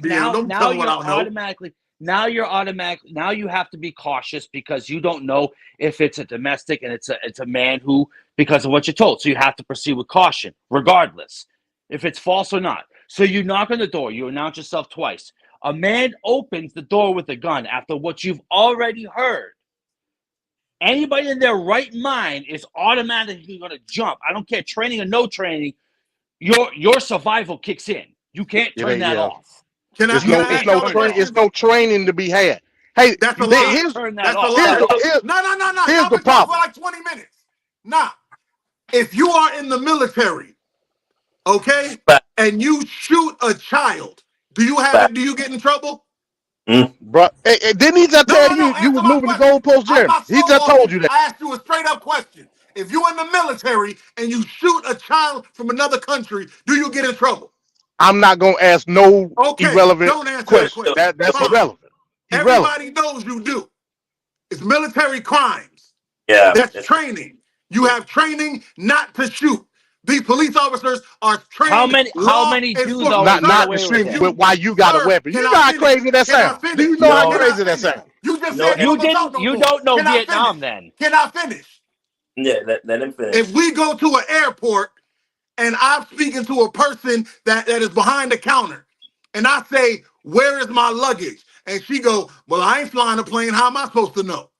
You gonna blow up at this woman because she works there. It's her job to know. It's this guy's job to know the law. The law states you can have a weapon in your house. I did not see the weapon brandished at him. I didn't see it raised. It was by his side. He didn't raise it at all. He didn't get a chance to raise anything. You exactly got to because cry you and because of the and prior. act like you are police officers. You're not. What we do in public is not the same thing. What I do is not the same thing as my daughter. What I do is not the same thing as a teenager. What I do as an adult is seen differently in the court of law because I am an adult. If you are a professional at the job of serving and protecting, then a gun should not make you jump to shoot. It should not make you jump to shoot. It should make you get back to safety. It should make you get back to protect yourself. Put something between that person and yourself and scream, "Put the gun down, sir, or else." Put the gun down, sir, or else. Not pull out the gun and pop them 6 times. I don't know what the hell is wrong with y'all who live in this world where police officers can kill with impunity because somebody had a gun. The gun was legal. It was a legal weapon. Here's the kill shot. Let me get a kill shot real quick, Van Cat. When he knocked on the door, he go kill. I'm finna kill your argument. Please. When he knocked on the door, where was he at? You don't see it in the video. You don't see where he was. What was the he position? Moved to the side. He moved to the side. Why do they do that, Van Cat? Why do they do that? Because the person could have shot through the door and hit him. Well, hot damn. So what you're telling me is there are precautions that they use pre-entering or whatever the situation may be of the facilities, the residents, whatever. The reason that they do that. Okay, I'm What sorry. Go about the ahead. precautions No, go ahead, afterwards? MD. No, go ahead. There's policy No, in hold on, ignoring, Mike. and there's policy in No, engaging. I read it, and you know it too. There's hold on, Mike. policy Hold in on, Mike. engaging. His life was never in danger, Hold on, Mike. Hold on. Let MD and say what he MD gonna knows say. this. No, I'm done. I'm done. I proved my point. No, you didn't. Look at where he was at when he knocked on the door. First of all, That says nothing. that's telling you that he did not know who was at his door. All right. So answer this question. Answer this question, Go MD. ahead, Vancat. So Go ahead. so if it was a white woman with the same gun Thank at you, the Van. same place, would that have been the same reaction? Let me do it. So MD. you gonna hit me with the whataboutism, Vancat? That what you gonna do? No, it's not a whataboutism, but race does have race is a part of this. Y'all bugged Race out. is a part of this. Y'all bugged out. Let me tell you again. So what about Amber Geiger, the ex police officer that went into the man's apartment and shot him while he was in his apartment, and then claimed that, oh well, I thought it was my apartment. So you shoot somebody. You walked into his domicile. He in his house, naked, doing whatever he's doing, making food. You walked in on account of you saying, oh, you thought this was the apartment. Shoot him, officer, and you know better. And then you're gonna proceed to then say, oh, but well, it could have been that I was tired and that you shot someone. Your training should have taught you, hey, all right, so hey, I'm a police officer. I'm in somewhere that I'm not supposed to be at, but someone's walking. You are opening somebody's door, and it didn't occur that you're in the wrong vicinity, the wrong place, but then you still. That's the point that we're still trying to make, MD. You're still saying, oh, but then they move on. Doesn't make a difference. The cop opened the door and walked in in that scenario. Yeah, that's not. That's the difference. Yeah, that's not. Yeah, that's apples two and different oranges. things. That doesn't even go. I'm gonna ask one more question and I'm done. I'm asking one more question. I'm done. If you come knocking on my door at 3:00 in the morning and I said my MD, you're breaking up. You're breaking up, MD. Yeah, I don't know why. Can you hear me now? Yeah, we can. All right, so if you knock on my door at 3:00 in the morning, and I'm upset at the fact that you knocked on my door at 3:00 in the morning, and I grab my gun and I go to the door and say, "What the hell do you want?" Did I just commit a crime? No. Nope. You sure? Yes. No. You did not commit a crime. You committed no crime. Okay. At all. You're Look it in up. your home and someone comes to your home. You didn't go out in public and start a danger with people in public. You're within your place. They have to come to you. He knows, That's Van Cat. different. He knows. He just want to be on Team Jeremy today, apparently. He knows. That man was in his house. That man was in his house. It is with a troubling pistol that by his side. That gun was by his knees. right. It wasn't They are even not up at supposed to all. kill somebody until their life is Is he supposed to wait for the guy to lift the gun up before he He's does anything? supposed to wait until a guy makes a move. That's why he has the gun out. He hears a disturbance, like I said. I don't give a damn about a disturbance. I don't give a damn. You don't care about reality. They've had disturbances where guys are playing video games. Situations you don't care. That's what you knew. Hindsight. That's what I'm saying. You're hearing. No, hindsight. I'm not doing hindsight. No, because the cop doesn't know he's playing video games. It doesn't matter. It does matter. Job Most is to not not. life situations. It doesn't matter. That's why you have the job. At the end of the day, if you are too scared, if you are too scared to be a cop, then quit. It's your job is to be in danger. Oh my goodness. It's protecting yourself at the same time. Now, He didn't listen. protect. Your job was to protect the woman. Hold on. His job was to protect the fake woman that you invented. He didn't protect the fake woman because nobody was threatened and there was no woman. So who did he protect? He went there to protect the woman. Know that by when your he word. opened the door and sees a gun, you don't look around the room when you see a guy with a gun. You don't do yes, that. I do because it's my job. Hold on. When is having the gun so unlawful? Especially it's not. No. See. I knew you was gonna go that way. I knew you was gonna do that, Van Cat. I knew. I'm not saying it's unlawful. I'm yes, saying you are. You have. You're saying No, the man, I'm not. Brandon, It's he not had a gun in his house. He gotta die.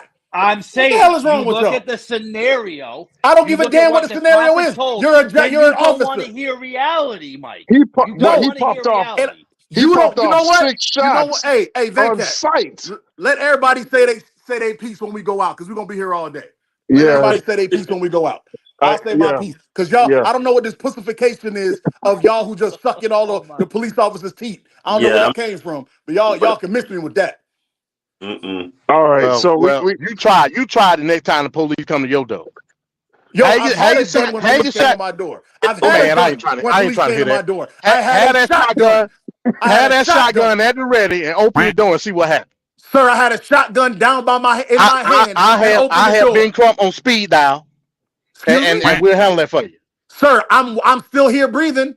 And guess what the cop man. did? The cop said, "You do not need the gun, sir. Put the gun down." And I said, "Are you an officer?" She pulled the badge out. I dropped the shotgun. And she and I had a 10-minute conversation. And it was the wrong freaking house. Man, I ain't trying to hear that. You ain't got to try to hear it. I lived it. Because I had a responsible adult police officer. Because if you knock on my door at 3 a.m, I got the gun. Period. Point blank. Choo choo. So you looking? So basically, you looking for a fight? Basically, you just said, "No, No. I'm not gonna open my door at 3 o'clock in the morning. My I'm job looking is for some to trouble. Who the hell is this at 3 o'clock in the morning?" Morning, no one's gonna be that. Those are Matter of two fact, totally let me different grab. things. Should I Let have me opened grab the my door? pistol. Probably not. And that's the issue. That's the That's issue two right totally there. different things. I don't disagree with you. Should I have opened the door? Probably not. But she's supposed to be responsible. Choo choo choo. All right, folks. It's They lame need duck grease on time. them. They need grease on them axles. All right, it's lame duck time. So we're gonna go into a session right now for the lame duck session.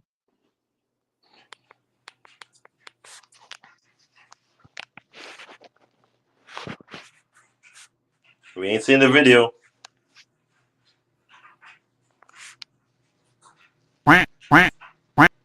First things first, in this lame duck session. For the United Nations General Assembly to share the extraordinary progress we've made.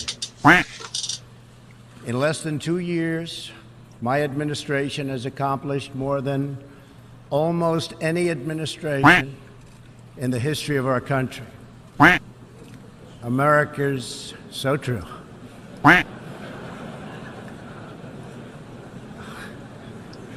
Didn't expect that reaction, but that's okay.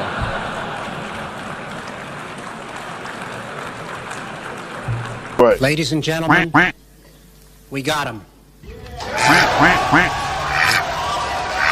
You're trying your best, but it never feels like enough. I started having second thoughts almost the moment I sat down on the plane. Lights off! Off! Turn them off. They're too bright. Turn them off. Turn them off. Let's go. Ready? Turn We go back a long way. She was 12, I was 30, but anyway. So I changed my return flight and flew back on the first available flight I could take. I'm sick and tired of smart guys. I'm sick and tired of ordinary people being fleeced. I'm tired of being quiet. I'm sick and tired. I'm just sick and tired. We have this notion that somehow if you're poor, you cannot do it. Poor kids are just as bright and just as talented as white kids.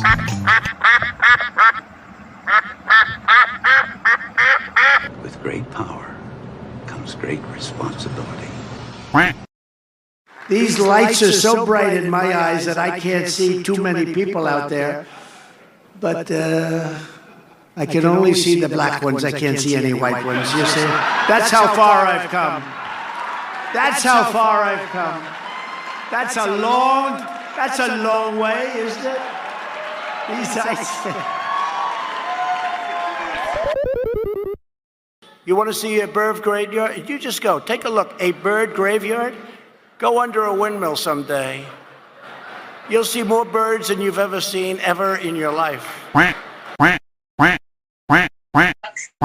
so scared. Okay, I'm a train. What you guys need to know is I really don't give a rat's ass what anybody up here says about what I'm doing. Marjorie Taylor Greene has called on you to resign. Sir, quickly, will you resign? Of course not. It's absurd. I'm the biggest supporter of President Trump, and that's why I proudly wear this MAGA hat. We're going to re-elect our favorite president, the greatest president in United States history, Donald J. Trump. Right, Georgia? From the get-go, it was a conservative dream team. Let's get it done. The firebrand president and his uncompromising congressional ally pledging allegiance and scorched earth. Not only do we support President Trump, we support his policies. And any Republican that isn't willing to adapt these policies, we are completely eradicating from the party. In 2022, I'm going to blow away the Democrat socialist agenda. Greene won her seat in a deep red corner of Georgia by embracing the Trump base to its far-right edge, talking up conspiracy theories about 9/11. The so-called plane that crashed into the Pentagon. Chasing a survivor of a school massacre, claiming he was a shill for gun control. And he's a coward. He can't say one word because he can't defend his stance. She's winked at QAnon, made veiled threats of violence against Democrats, and raged against abortion rights. When I said that I'm a Christian nationalist, I have nothing to be ashamed of because that's what most Americans are. We're proud of our faith. Where is Marjorie?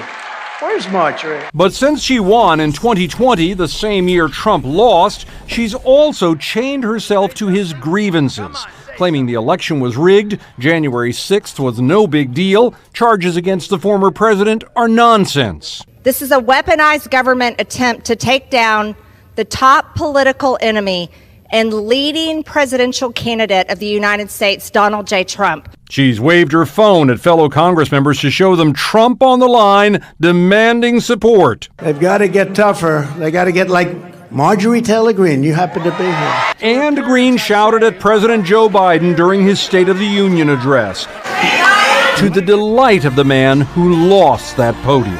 Now, sometimes you would say that's not nice, but in this case, it was very well needed. Clearly, people like President Trump and his policies. So even now, as she tries to take down the Speaker of the House Trump has defended, the former president is in her corner, too. She's a very good friend of mine, and I know she has a lot of respect for the Speaker. If times are bad, she'll call me up and say, "Don't worry about it, sir, you're doing great."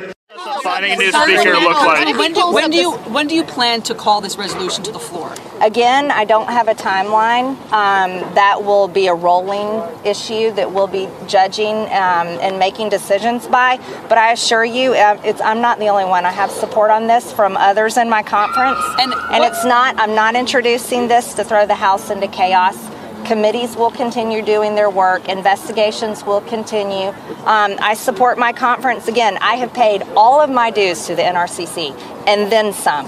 I support Republicans holding the majority next conference, but we need a Speaker of the House that knows how to negotiate, knows how to walk in the room, knows how to hold the line, and knows how to defend America first and the values and the policies that President Trump will bring the next year. Breaking news, Marjorie Taylor Greene has been absolutely humiliated on the House floor in an astonishing manner. She, on Wednesday, when the House was about to shut down for the week, it's a side measure, I guess. Maybe the House should be working a little bit more, but Marjorie Taylor Greene decided to officially drop the motion to vacate against Mike Johnson, and the result, a total faceplant. The form of the resolution is as follows. Declaring the office of Speaker of the House of Representatives to be vacant.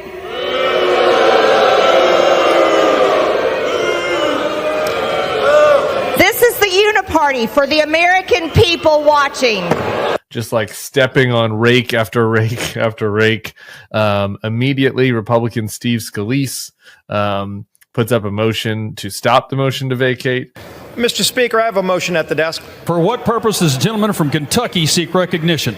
I request the yeas and nays. That wins in overwhelming fashion from both parties. On this vote, the yeas are 359, the nays are 43, with 7 answering present. The motion is adopted. Without objection, the motion to reconsider is laid on the table.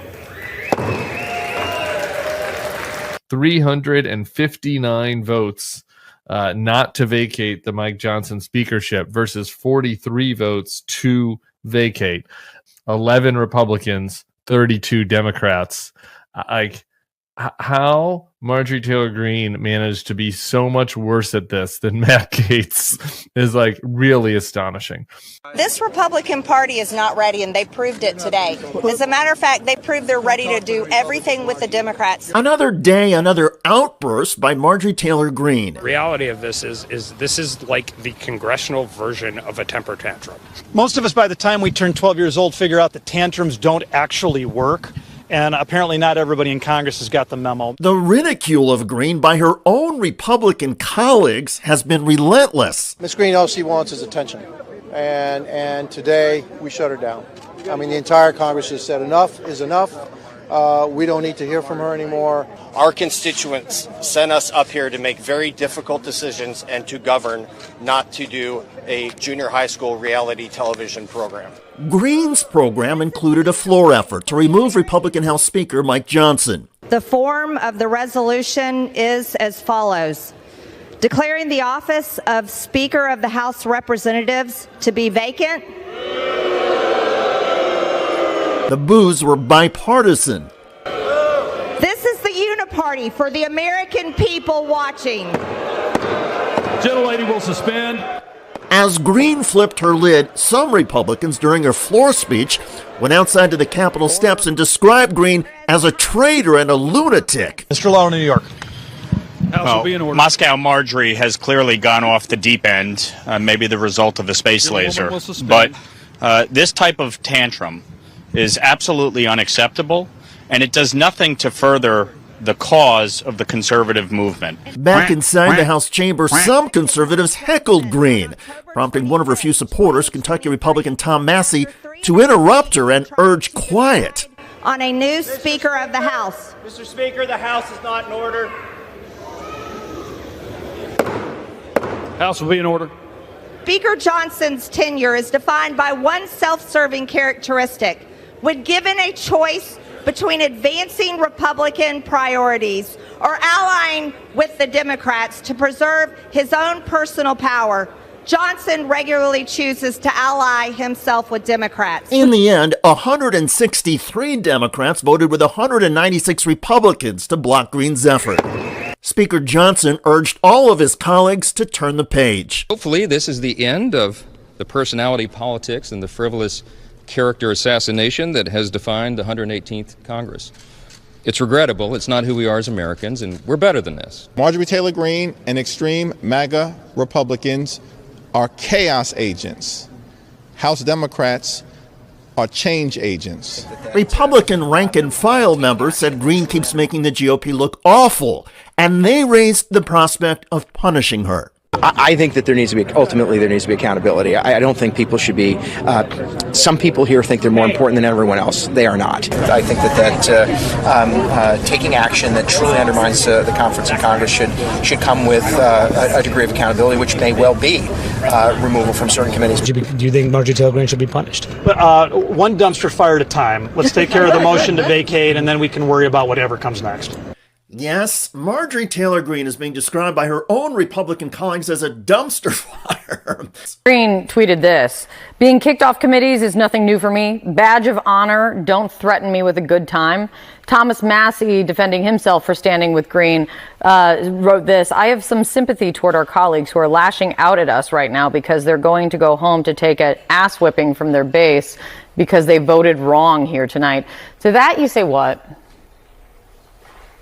It's delusional. I mean, the reality is, for all the things that they talk about wanting to accomplish, the reason that they're unable to accomplish anything is because they're incapable of working as a team. So my voters are not going to be upset with my vote. In fact, my voters think these two are idiots. They see Marjorie Taylor Greene and a few of her right-wing colleagues as selfish, grandstanding lunatics who don't care about anything except raising their own profile with America's most unhinged MAGA maniacs.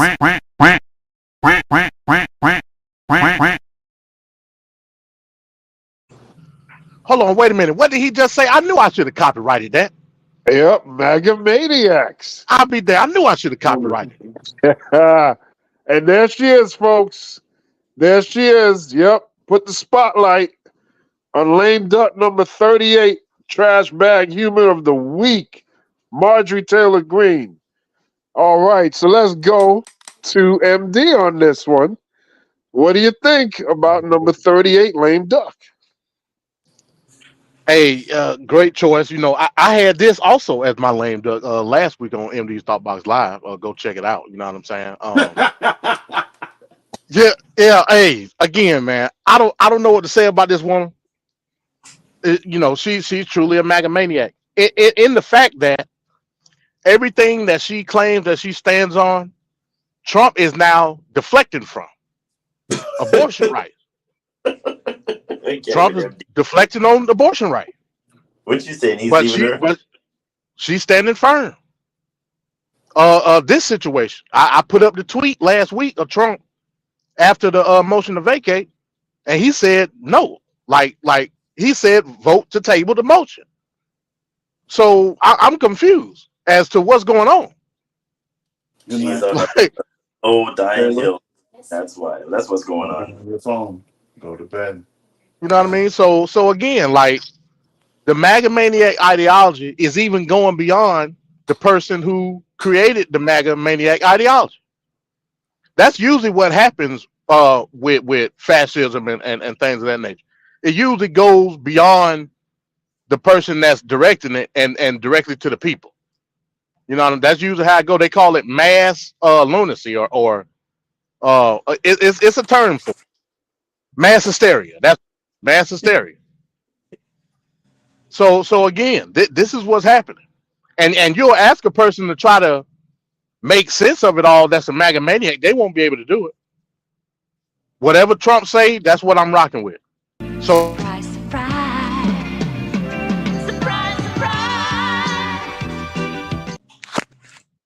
there you go. You had people that were saying that MG was the number one hitter for MAGA. So what is she now? So hell, some people might just go against her and say she a rhino now because she went against what Trump said. That's how dumb the ideology is. But again, great duck. It was a couple of ducks that you could have went with. You had a great choice. Yep. What I probably spotlight on Thursday is Vivek Ramaswamy and being exposed. Already got it. Yeah. Oh wow. Well, let me shut the hell up then. Go ahead. Already got it for next week. Go ahead. Go ahead. Keep going. Oh no, I'm done. You can go ahead. All right, then let's go to Ricardo. Ricardo, what do you think about Marjorie Taylor Greene? Oh, poor MTG. MTG, what happened to you, man? You were the shining, brand new ruby, and I wouldn't even say diamond at this point. The shining new ruby that came out of the MAGA what's the word we're looking for here? Damn it, man. Sycophants that what was ruling the day when Donald Trump was in the house and he could do no wrong in your eyes. So let me guess, you got your degree from Acme University, like you just know everything, like you were shooting lasers from the sky and all this nonsense that you were spewing. Listen, we can't live without MTG and we can't do without her. Like she's just doing the most, but I still say she falls short when she decided to disengage from Matt Gaetz. When you do that and you're left hollowing by yourself, ain't nobody gonna stand with you at this point. Like that whole stand up of them dismissing her last week when she motioned, the bill to oust the next Speaker of the House was enough for me to go, all right, they've had enough of your nonsense and your diatribe, girl. Like you need to stop at this point. We get it. You're DT stooge. He can't do no wrong in your eyes.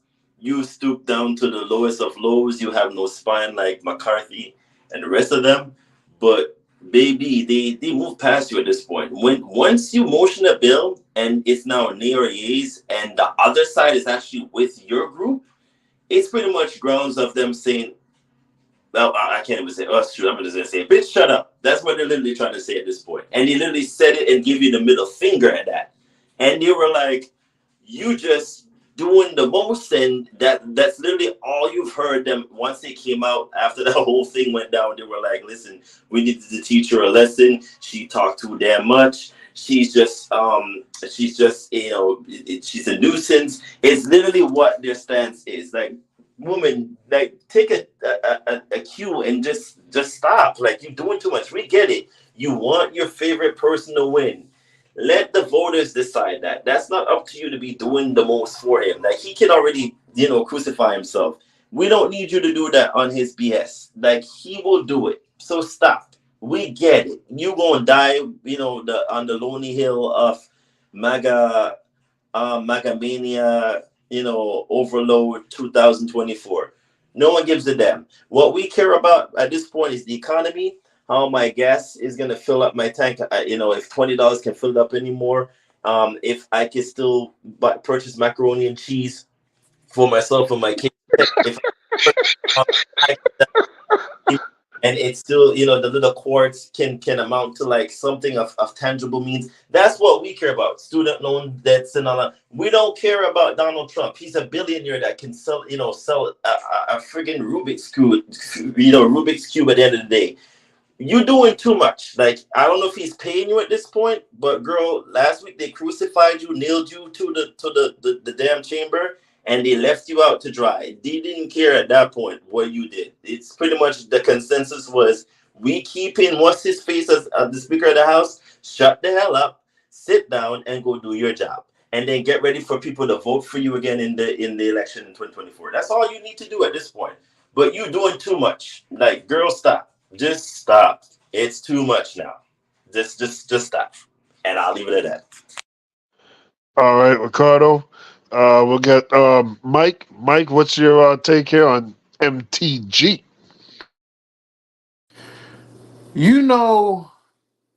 On my Monday show, how I tell women that it's their fault when they end up with dudes that everybody told him he ain't nothing. Everybody said he's gonna do you like he did everybody else. And they say, nah, it's different with me. It's different with me. And then she go and mess with a dude and he leave her at the prom with nobody to date and go sleep with her sister. That's who MTG is right now. Like, everybody told her who Trump is. She saw what Trump did to everybody else. Saw what Trump did to his last VP. Saw what Trump did to everybody that was riding with him before. I don't even think he's with like 90% of the people he was with the first term. And he's just gathering new people, and she's the first casualty. And it's hilarious. I don't understand how. Who was the it was a governor, right, that he was riding with before, and they were like besties, and then he stabbed him in the dude from Jersey. Chris Christie. Yeah, you remember how him and Christie was so cool, and then Christie saw the light, and then Christie hated him like with a burning passion that he hasn't hated a Democrat with ever. She's just the new Christie, bro. She's not even a new Christie. She's not even a new Christie because she's too dumb to realize that she got played. She's the chick still sitting outside like, no, he really loves me. You don't know him like I do. This is just a phase. Like, that's who she is. He left you already. He already moved on to the goofy black dude with the gums. He ain't worried about you. With the he teeth, already come on, bro. Yo, it's sad, bro. It's sad. And the only one sadder than her is that lame dude who was sitting next to her. Excuse me, let her talk. Excuse me, sir. They're not quiet. Like, bro, ain't nobody listening to her anyway, bro. When her own side is having conversations talking about Jolly Ranchers, ain't nobody listening to her. Her own side was like, hey, you got a pencil? Can I borrow a pencil? Like, wasn't nobody listening to her. Like, it's a wrap, bro. Be happy that you got elected in your super duper red line joint. Is it red line? Is that the right word? Yeah, where they move the little stuff around so they can always have the little red line. Is it? No, it's not red line. What's the word? Gerrymandering. That's it. Yep, gerrymandered state. See, people out there, I know I'm the dumbest on the show politically, but I know some stuff. But you know what I'm saying? They gerrymandered her a perfect region. It's got 12 people, and they all got Trump stickers and Trump tattoos and Trump shoes. So she's gonna be hired forever, but she's gonna have no power. Like, she has no respect. She'll never get respect. She'll just sit there, collect a check, and be an embarrassment pretty much like she was for the beginning of her life. So nothing's gonna change for her. Get this chick out of here, man. We're also going to unleash American energy, including shale. We're also going to unleash American energy, including shale oil, natural gas,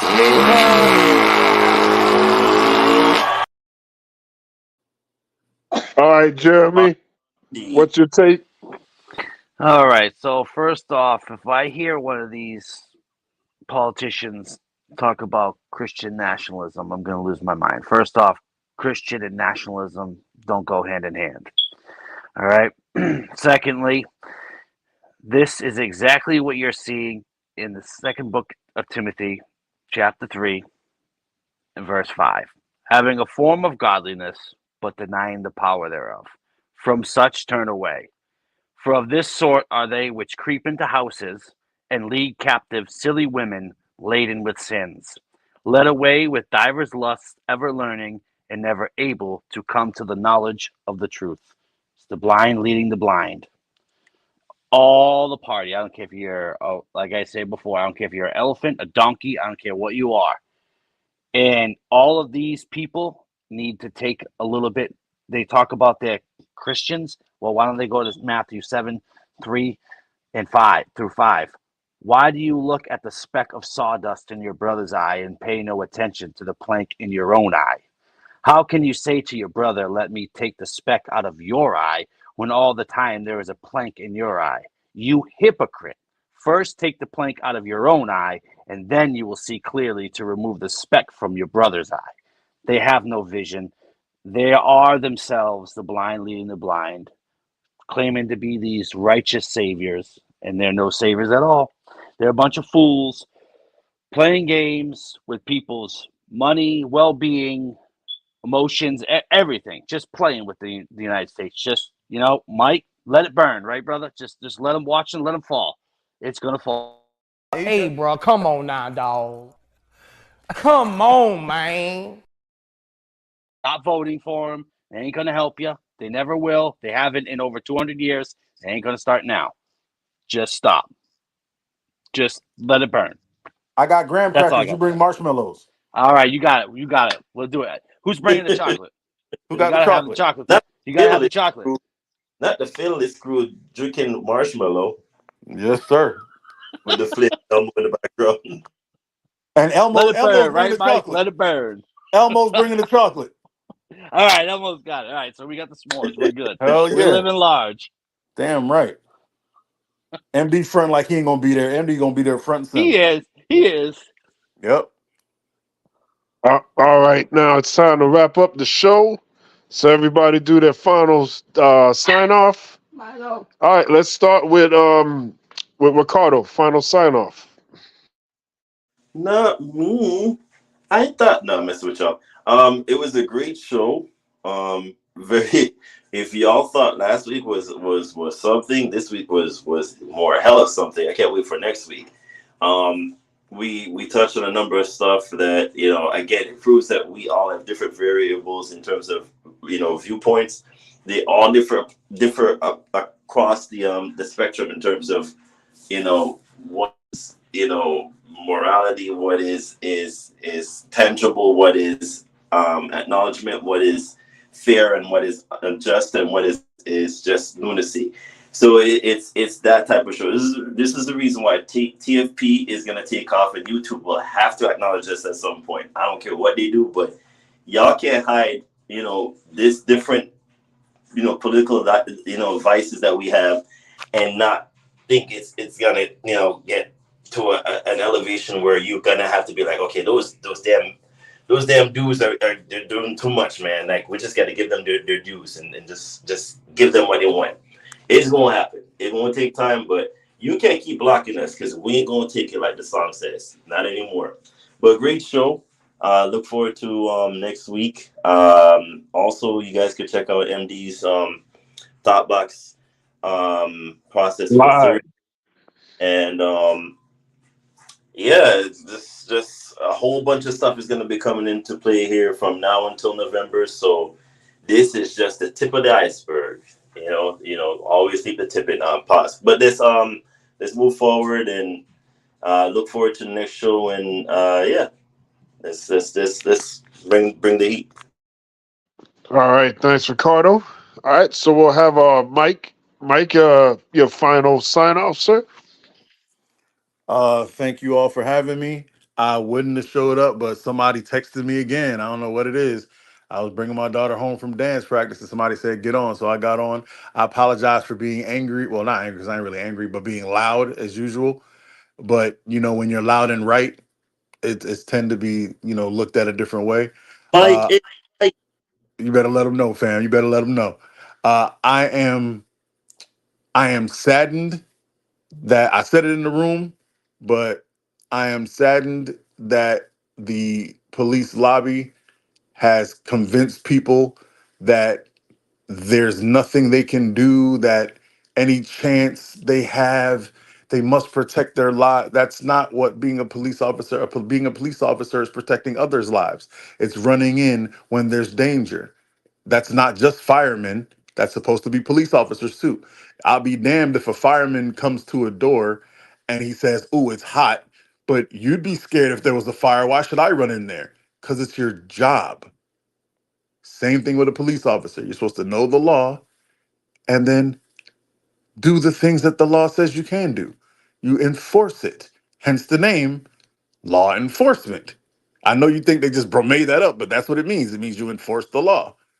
But it is what it is. People love to put themselves in other people's position, and it makes no sense. Just like when people go, he's a football player. Why should he make all that money? Well, because since he was 6 years old, he's been working out till his body's a finely tuned machine that allows him to go out there and perform in ways that your body couldn't even dream of. That if you did 2 moves he did, you will pull 4 hamstrings in 5 legs, and you only got 2. But I digress. Thank you for having me. Screw all of y'all except for MD. MD and Jeremy. Nah. But screw my twin because he got a wife that I'm jealous of. Screw Van Cat because he's better at producing than me. And MD, I'ma see you in the tent city when it's all burning down. Me and Jeremy gonna be waiting on you. We gonna be Everybody waiting. want to be a nigga, but nobody want to be a nigga. How about that question? Right next to us while we making our marshmallow, chocolate, and graham crackers merge into one. And we're gonna have one for you too. Not the fearless crew.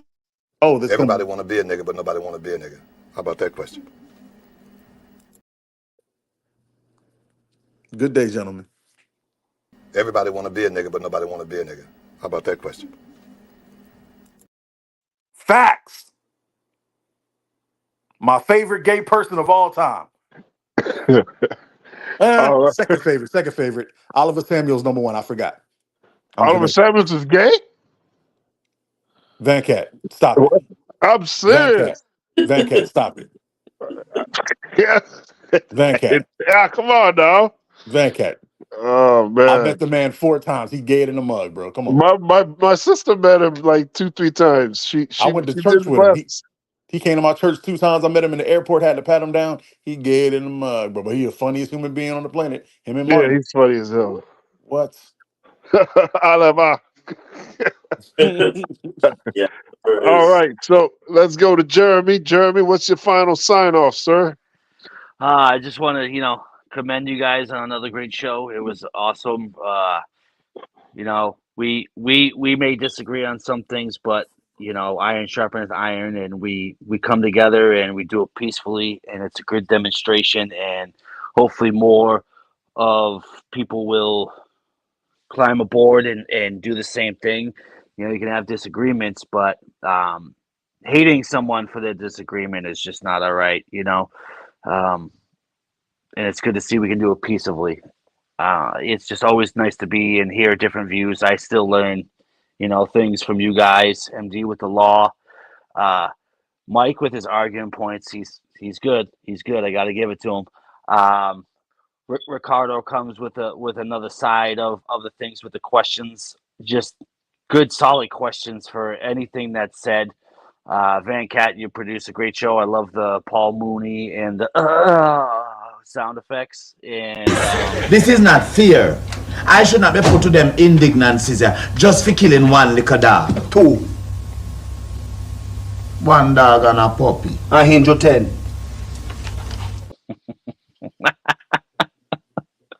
Yo, he got Oliver on here?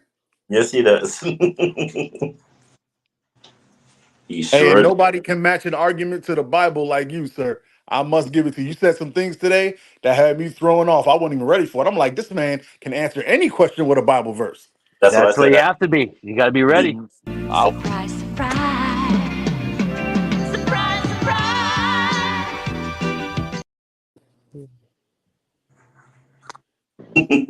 Surprise, surprise. Yo, I'm going to fight Van Cat. Van Cat think I'm playing. You know what's messed up? I'm on my phone, right? So every time he does one of those, if I'm not paying attention, because I have to like hit the button to hear the sound. So Same here. I'll say something, and it just be silence. And I'm like, man, was that a horrible joke? That must have been bad. Nobody said anything. Then I look at the screen, and there's a thing going off. I'm like, damn it. Yep. Hey, bro, come on now, dog. Come Not on, the flaming man. Elmo.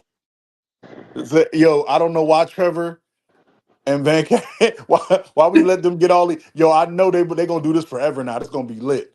You know what? I got something for you, Van Cat. Hit me on WhatsApp tonight. I'm going to send you my intro and my outro. I want you to use them. All right. Bet. All right. Oh, Jeremy, anything else? No, that's it. Thank you guys again. And it was a pleasure talking to you guys. The All Fearsome right. Five. All right. So we got MD20. MD, your final sign off, sir. MD, you still there? MD, Earth to MD. We can't hear you. I ran them. Surprise, surprise. Surprise, surprise. Well, she look like the missing golden girl. He said I guess MD is not available, I guess. What's that street he said? He said all the way through Memphis. What's that street? What are you talking about? Remember when MD was talking about, he's like, we know everybody in Memphis know that street. That went all the way through Right. Memphis. Oh, yeah. They tricking. MD must be riding by beeping the heifers. Beep, beep, I see you. We see you, MD. We know you. Yeah, let me stop. Yeah, listen, don't go do that. Oh, my God. MD is not on here now. Oh, man, MD. It's all right. Van All Cat, right. you say something. What's that? I said, you say something, Van Cat. All right. Well, I'd like to thank everybody for being on the show today. It's always good when we have these clashing of different views and opinions and viewpoints. I'd like to thank Mike for being on the panel, because every time he's on the panel, it's like having a full force. He's the ODB of the group. Yes, he is. ODB all day. And I'd like to thank Ricardo, of course. He's the center, the balance of everything that we say. He's always put in perspective in a good way. We have Jeremy. Jeremy hadn't been here for a few weeks, so it's great to have Jeremy back on the panel. Surely appreciated to have you on here. Would like to say peace to MD. MD is not available right now, but MD is always ready to defend his viewpoints, and he always has something poignant and epic to say. I'd like to thank Tequila in the chat. She's always active, helping out the shows. We appreciate her efforts as always. I'd like to thank Bones. Bones is awesome to have. This MD's on here. He says, I don't know what's going on. So I guess he has some kind of issue with it, kind of like what I had earlier when my mic went out. He'll probably he'll try to get back on. Let me see if I can put the link back in 1 second. It's too late. We replaced you with Elmo.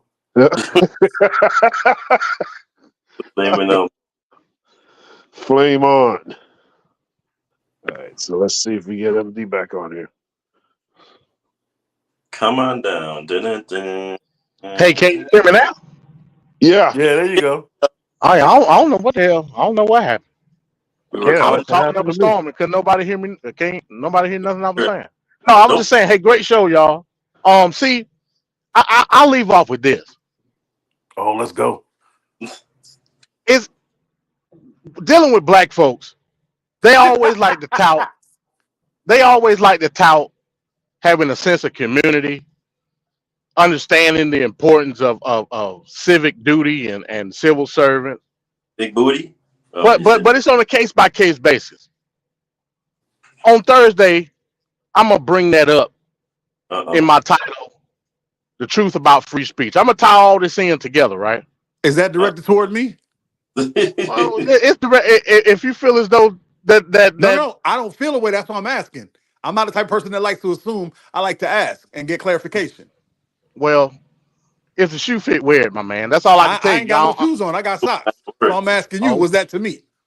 So again, like I was saying, if it was to me, I'll be there on Thursday. Just let me know. It's always, we always tout a sense of community, this, that, and the third. But then when it comes to individual cases, we tend to go with this authoritarian, quasi-communist type rhetoric when it comes to how we deal with our civil service, i.e. the teachers, i.e. the policemen. And we don't hold them to the same standard. And we think that they're just supposed to be these robotic entities that just go based off of what their job details say. I'm a nip that all in the bud.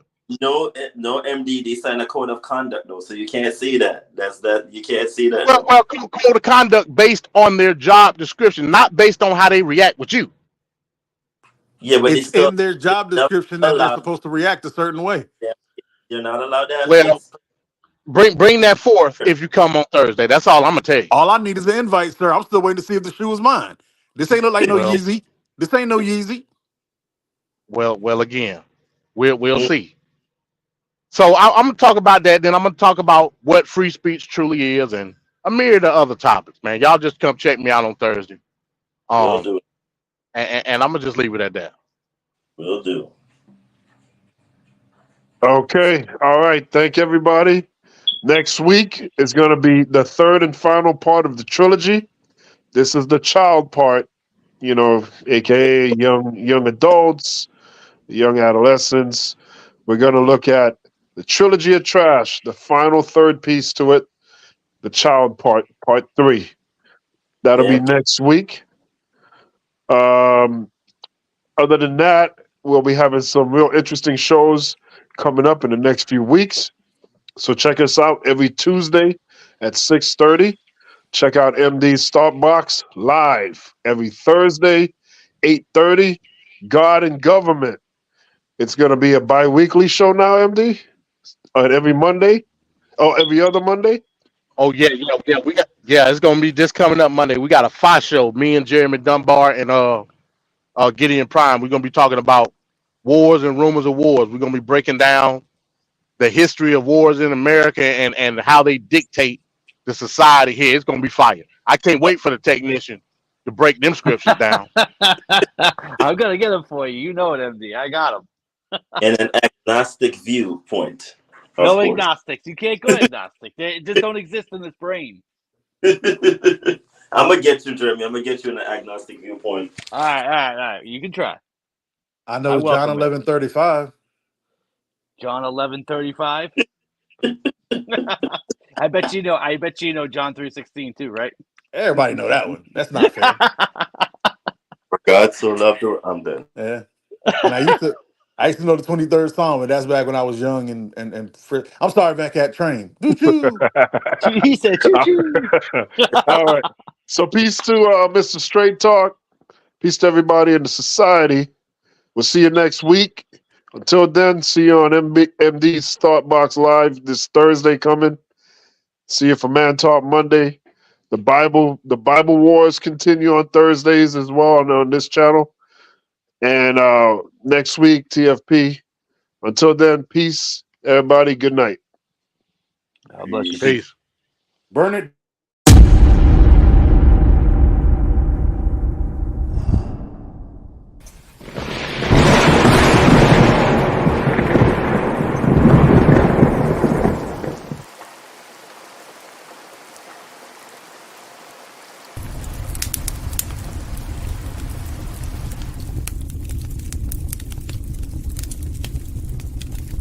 Give a fuck! She just said a terrible thing. You know what she said? Shout it out, because I don't want to. Okay, you're not allowed to say, and I never expect to hear that from you again. She said, I never expect to hear that from you again. She said he's. That's terrible. Terrible.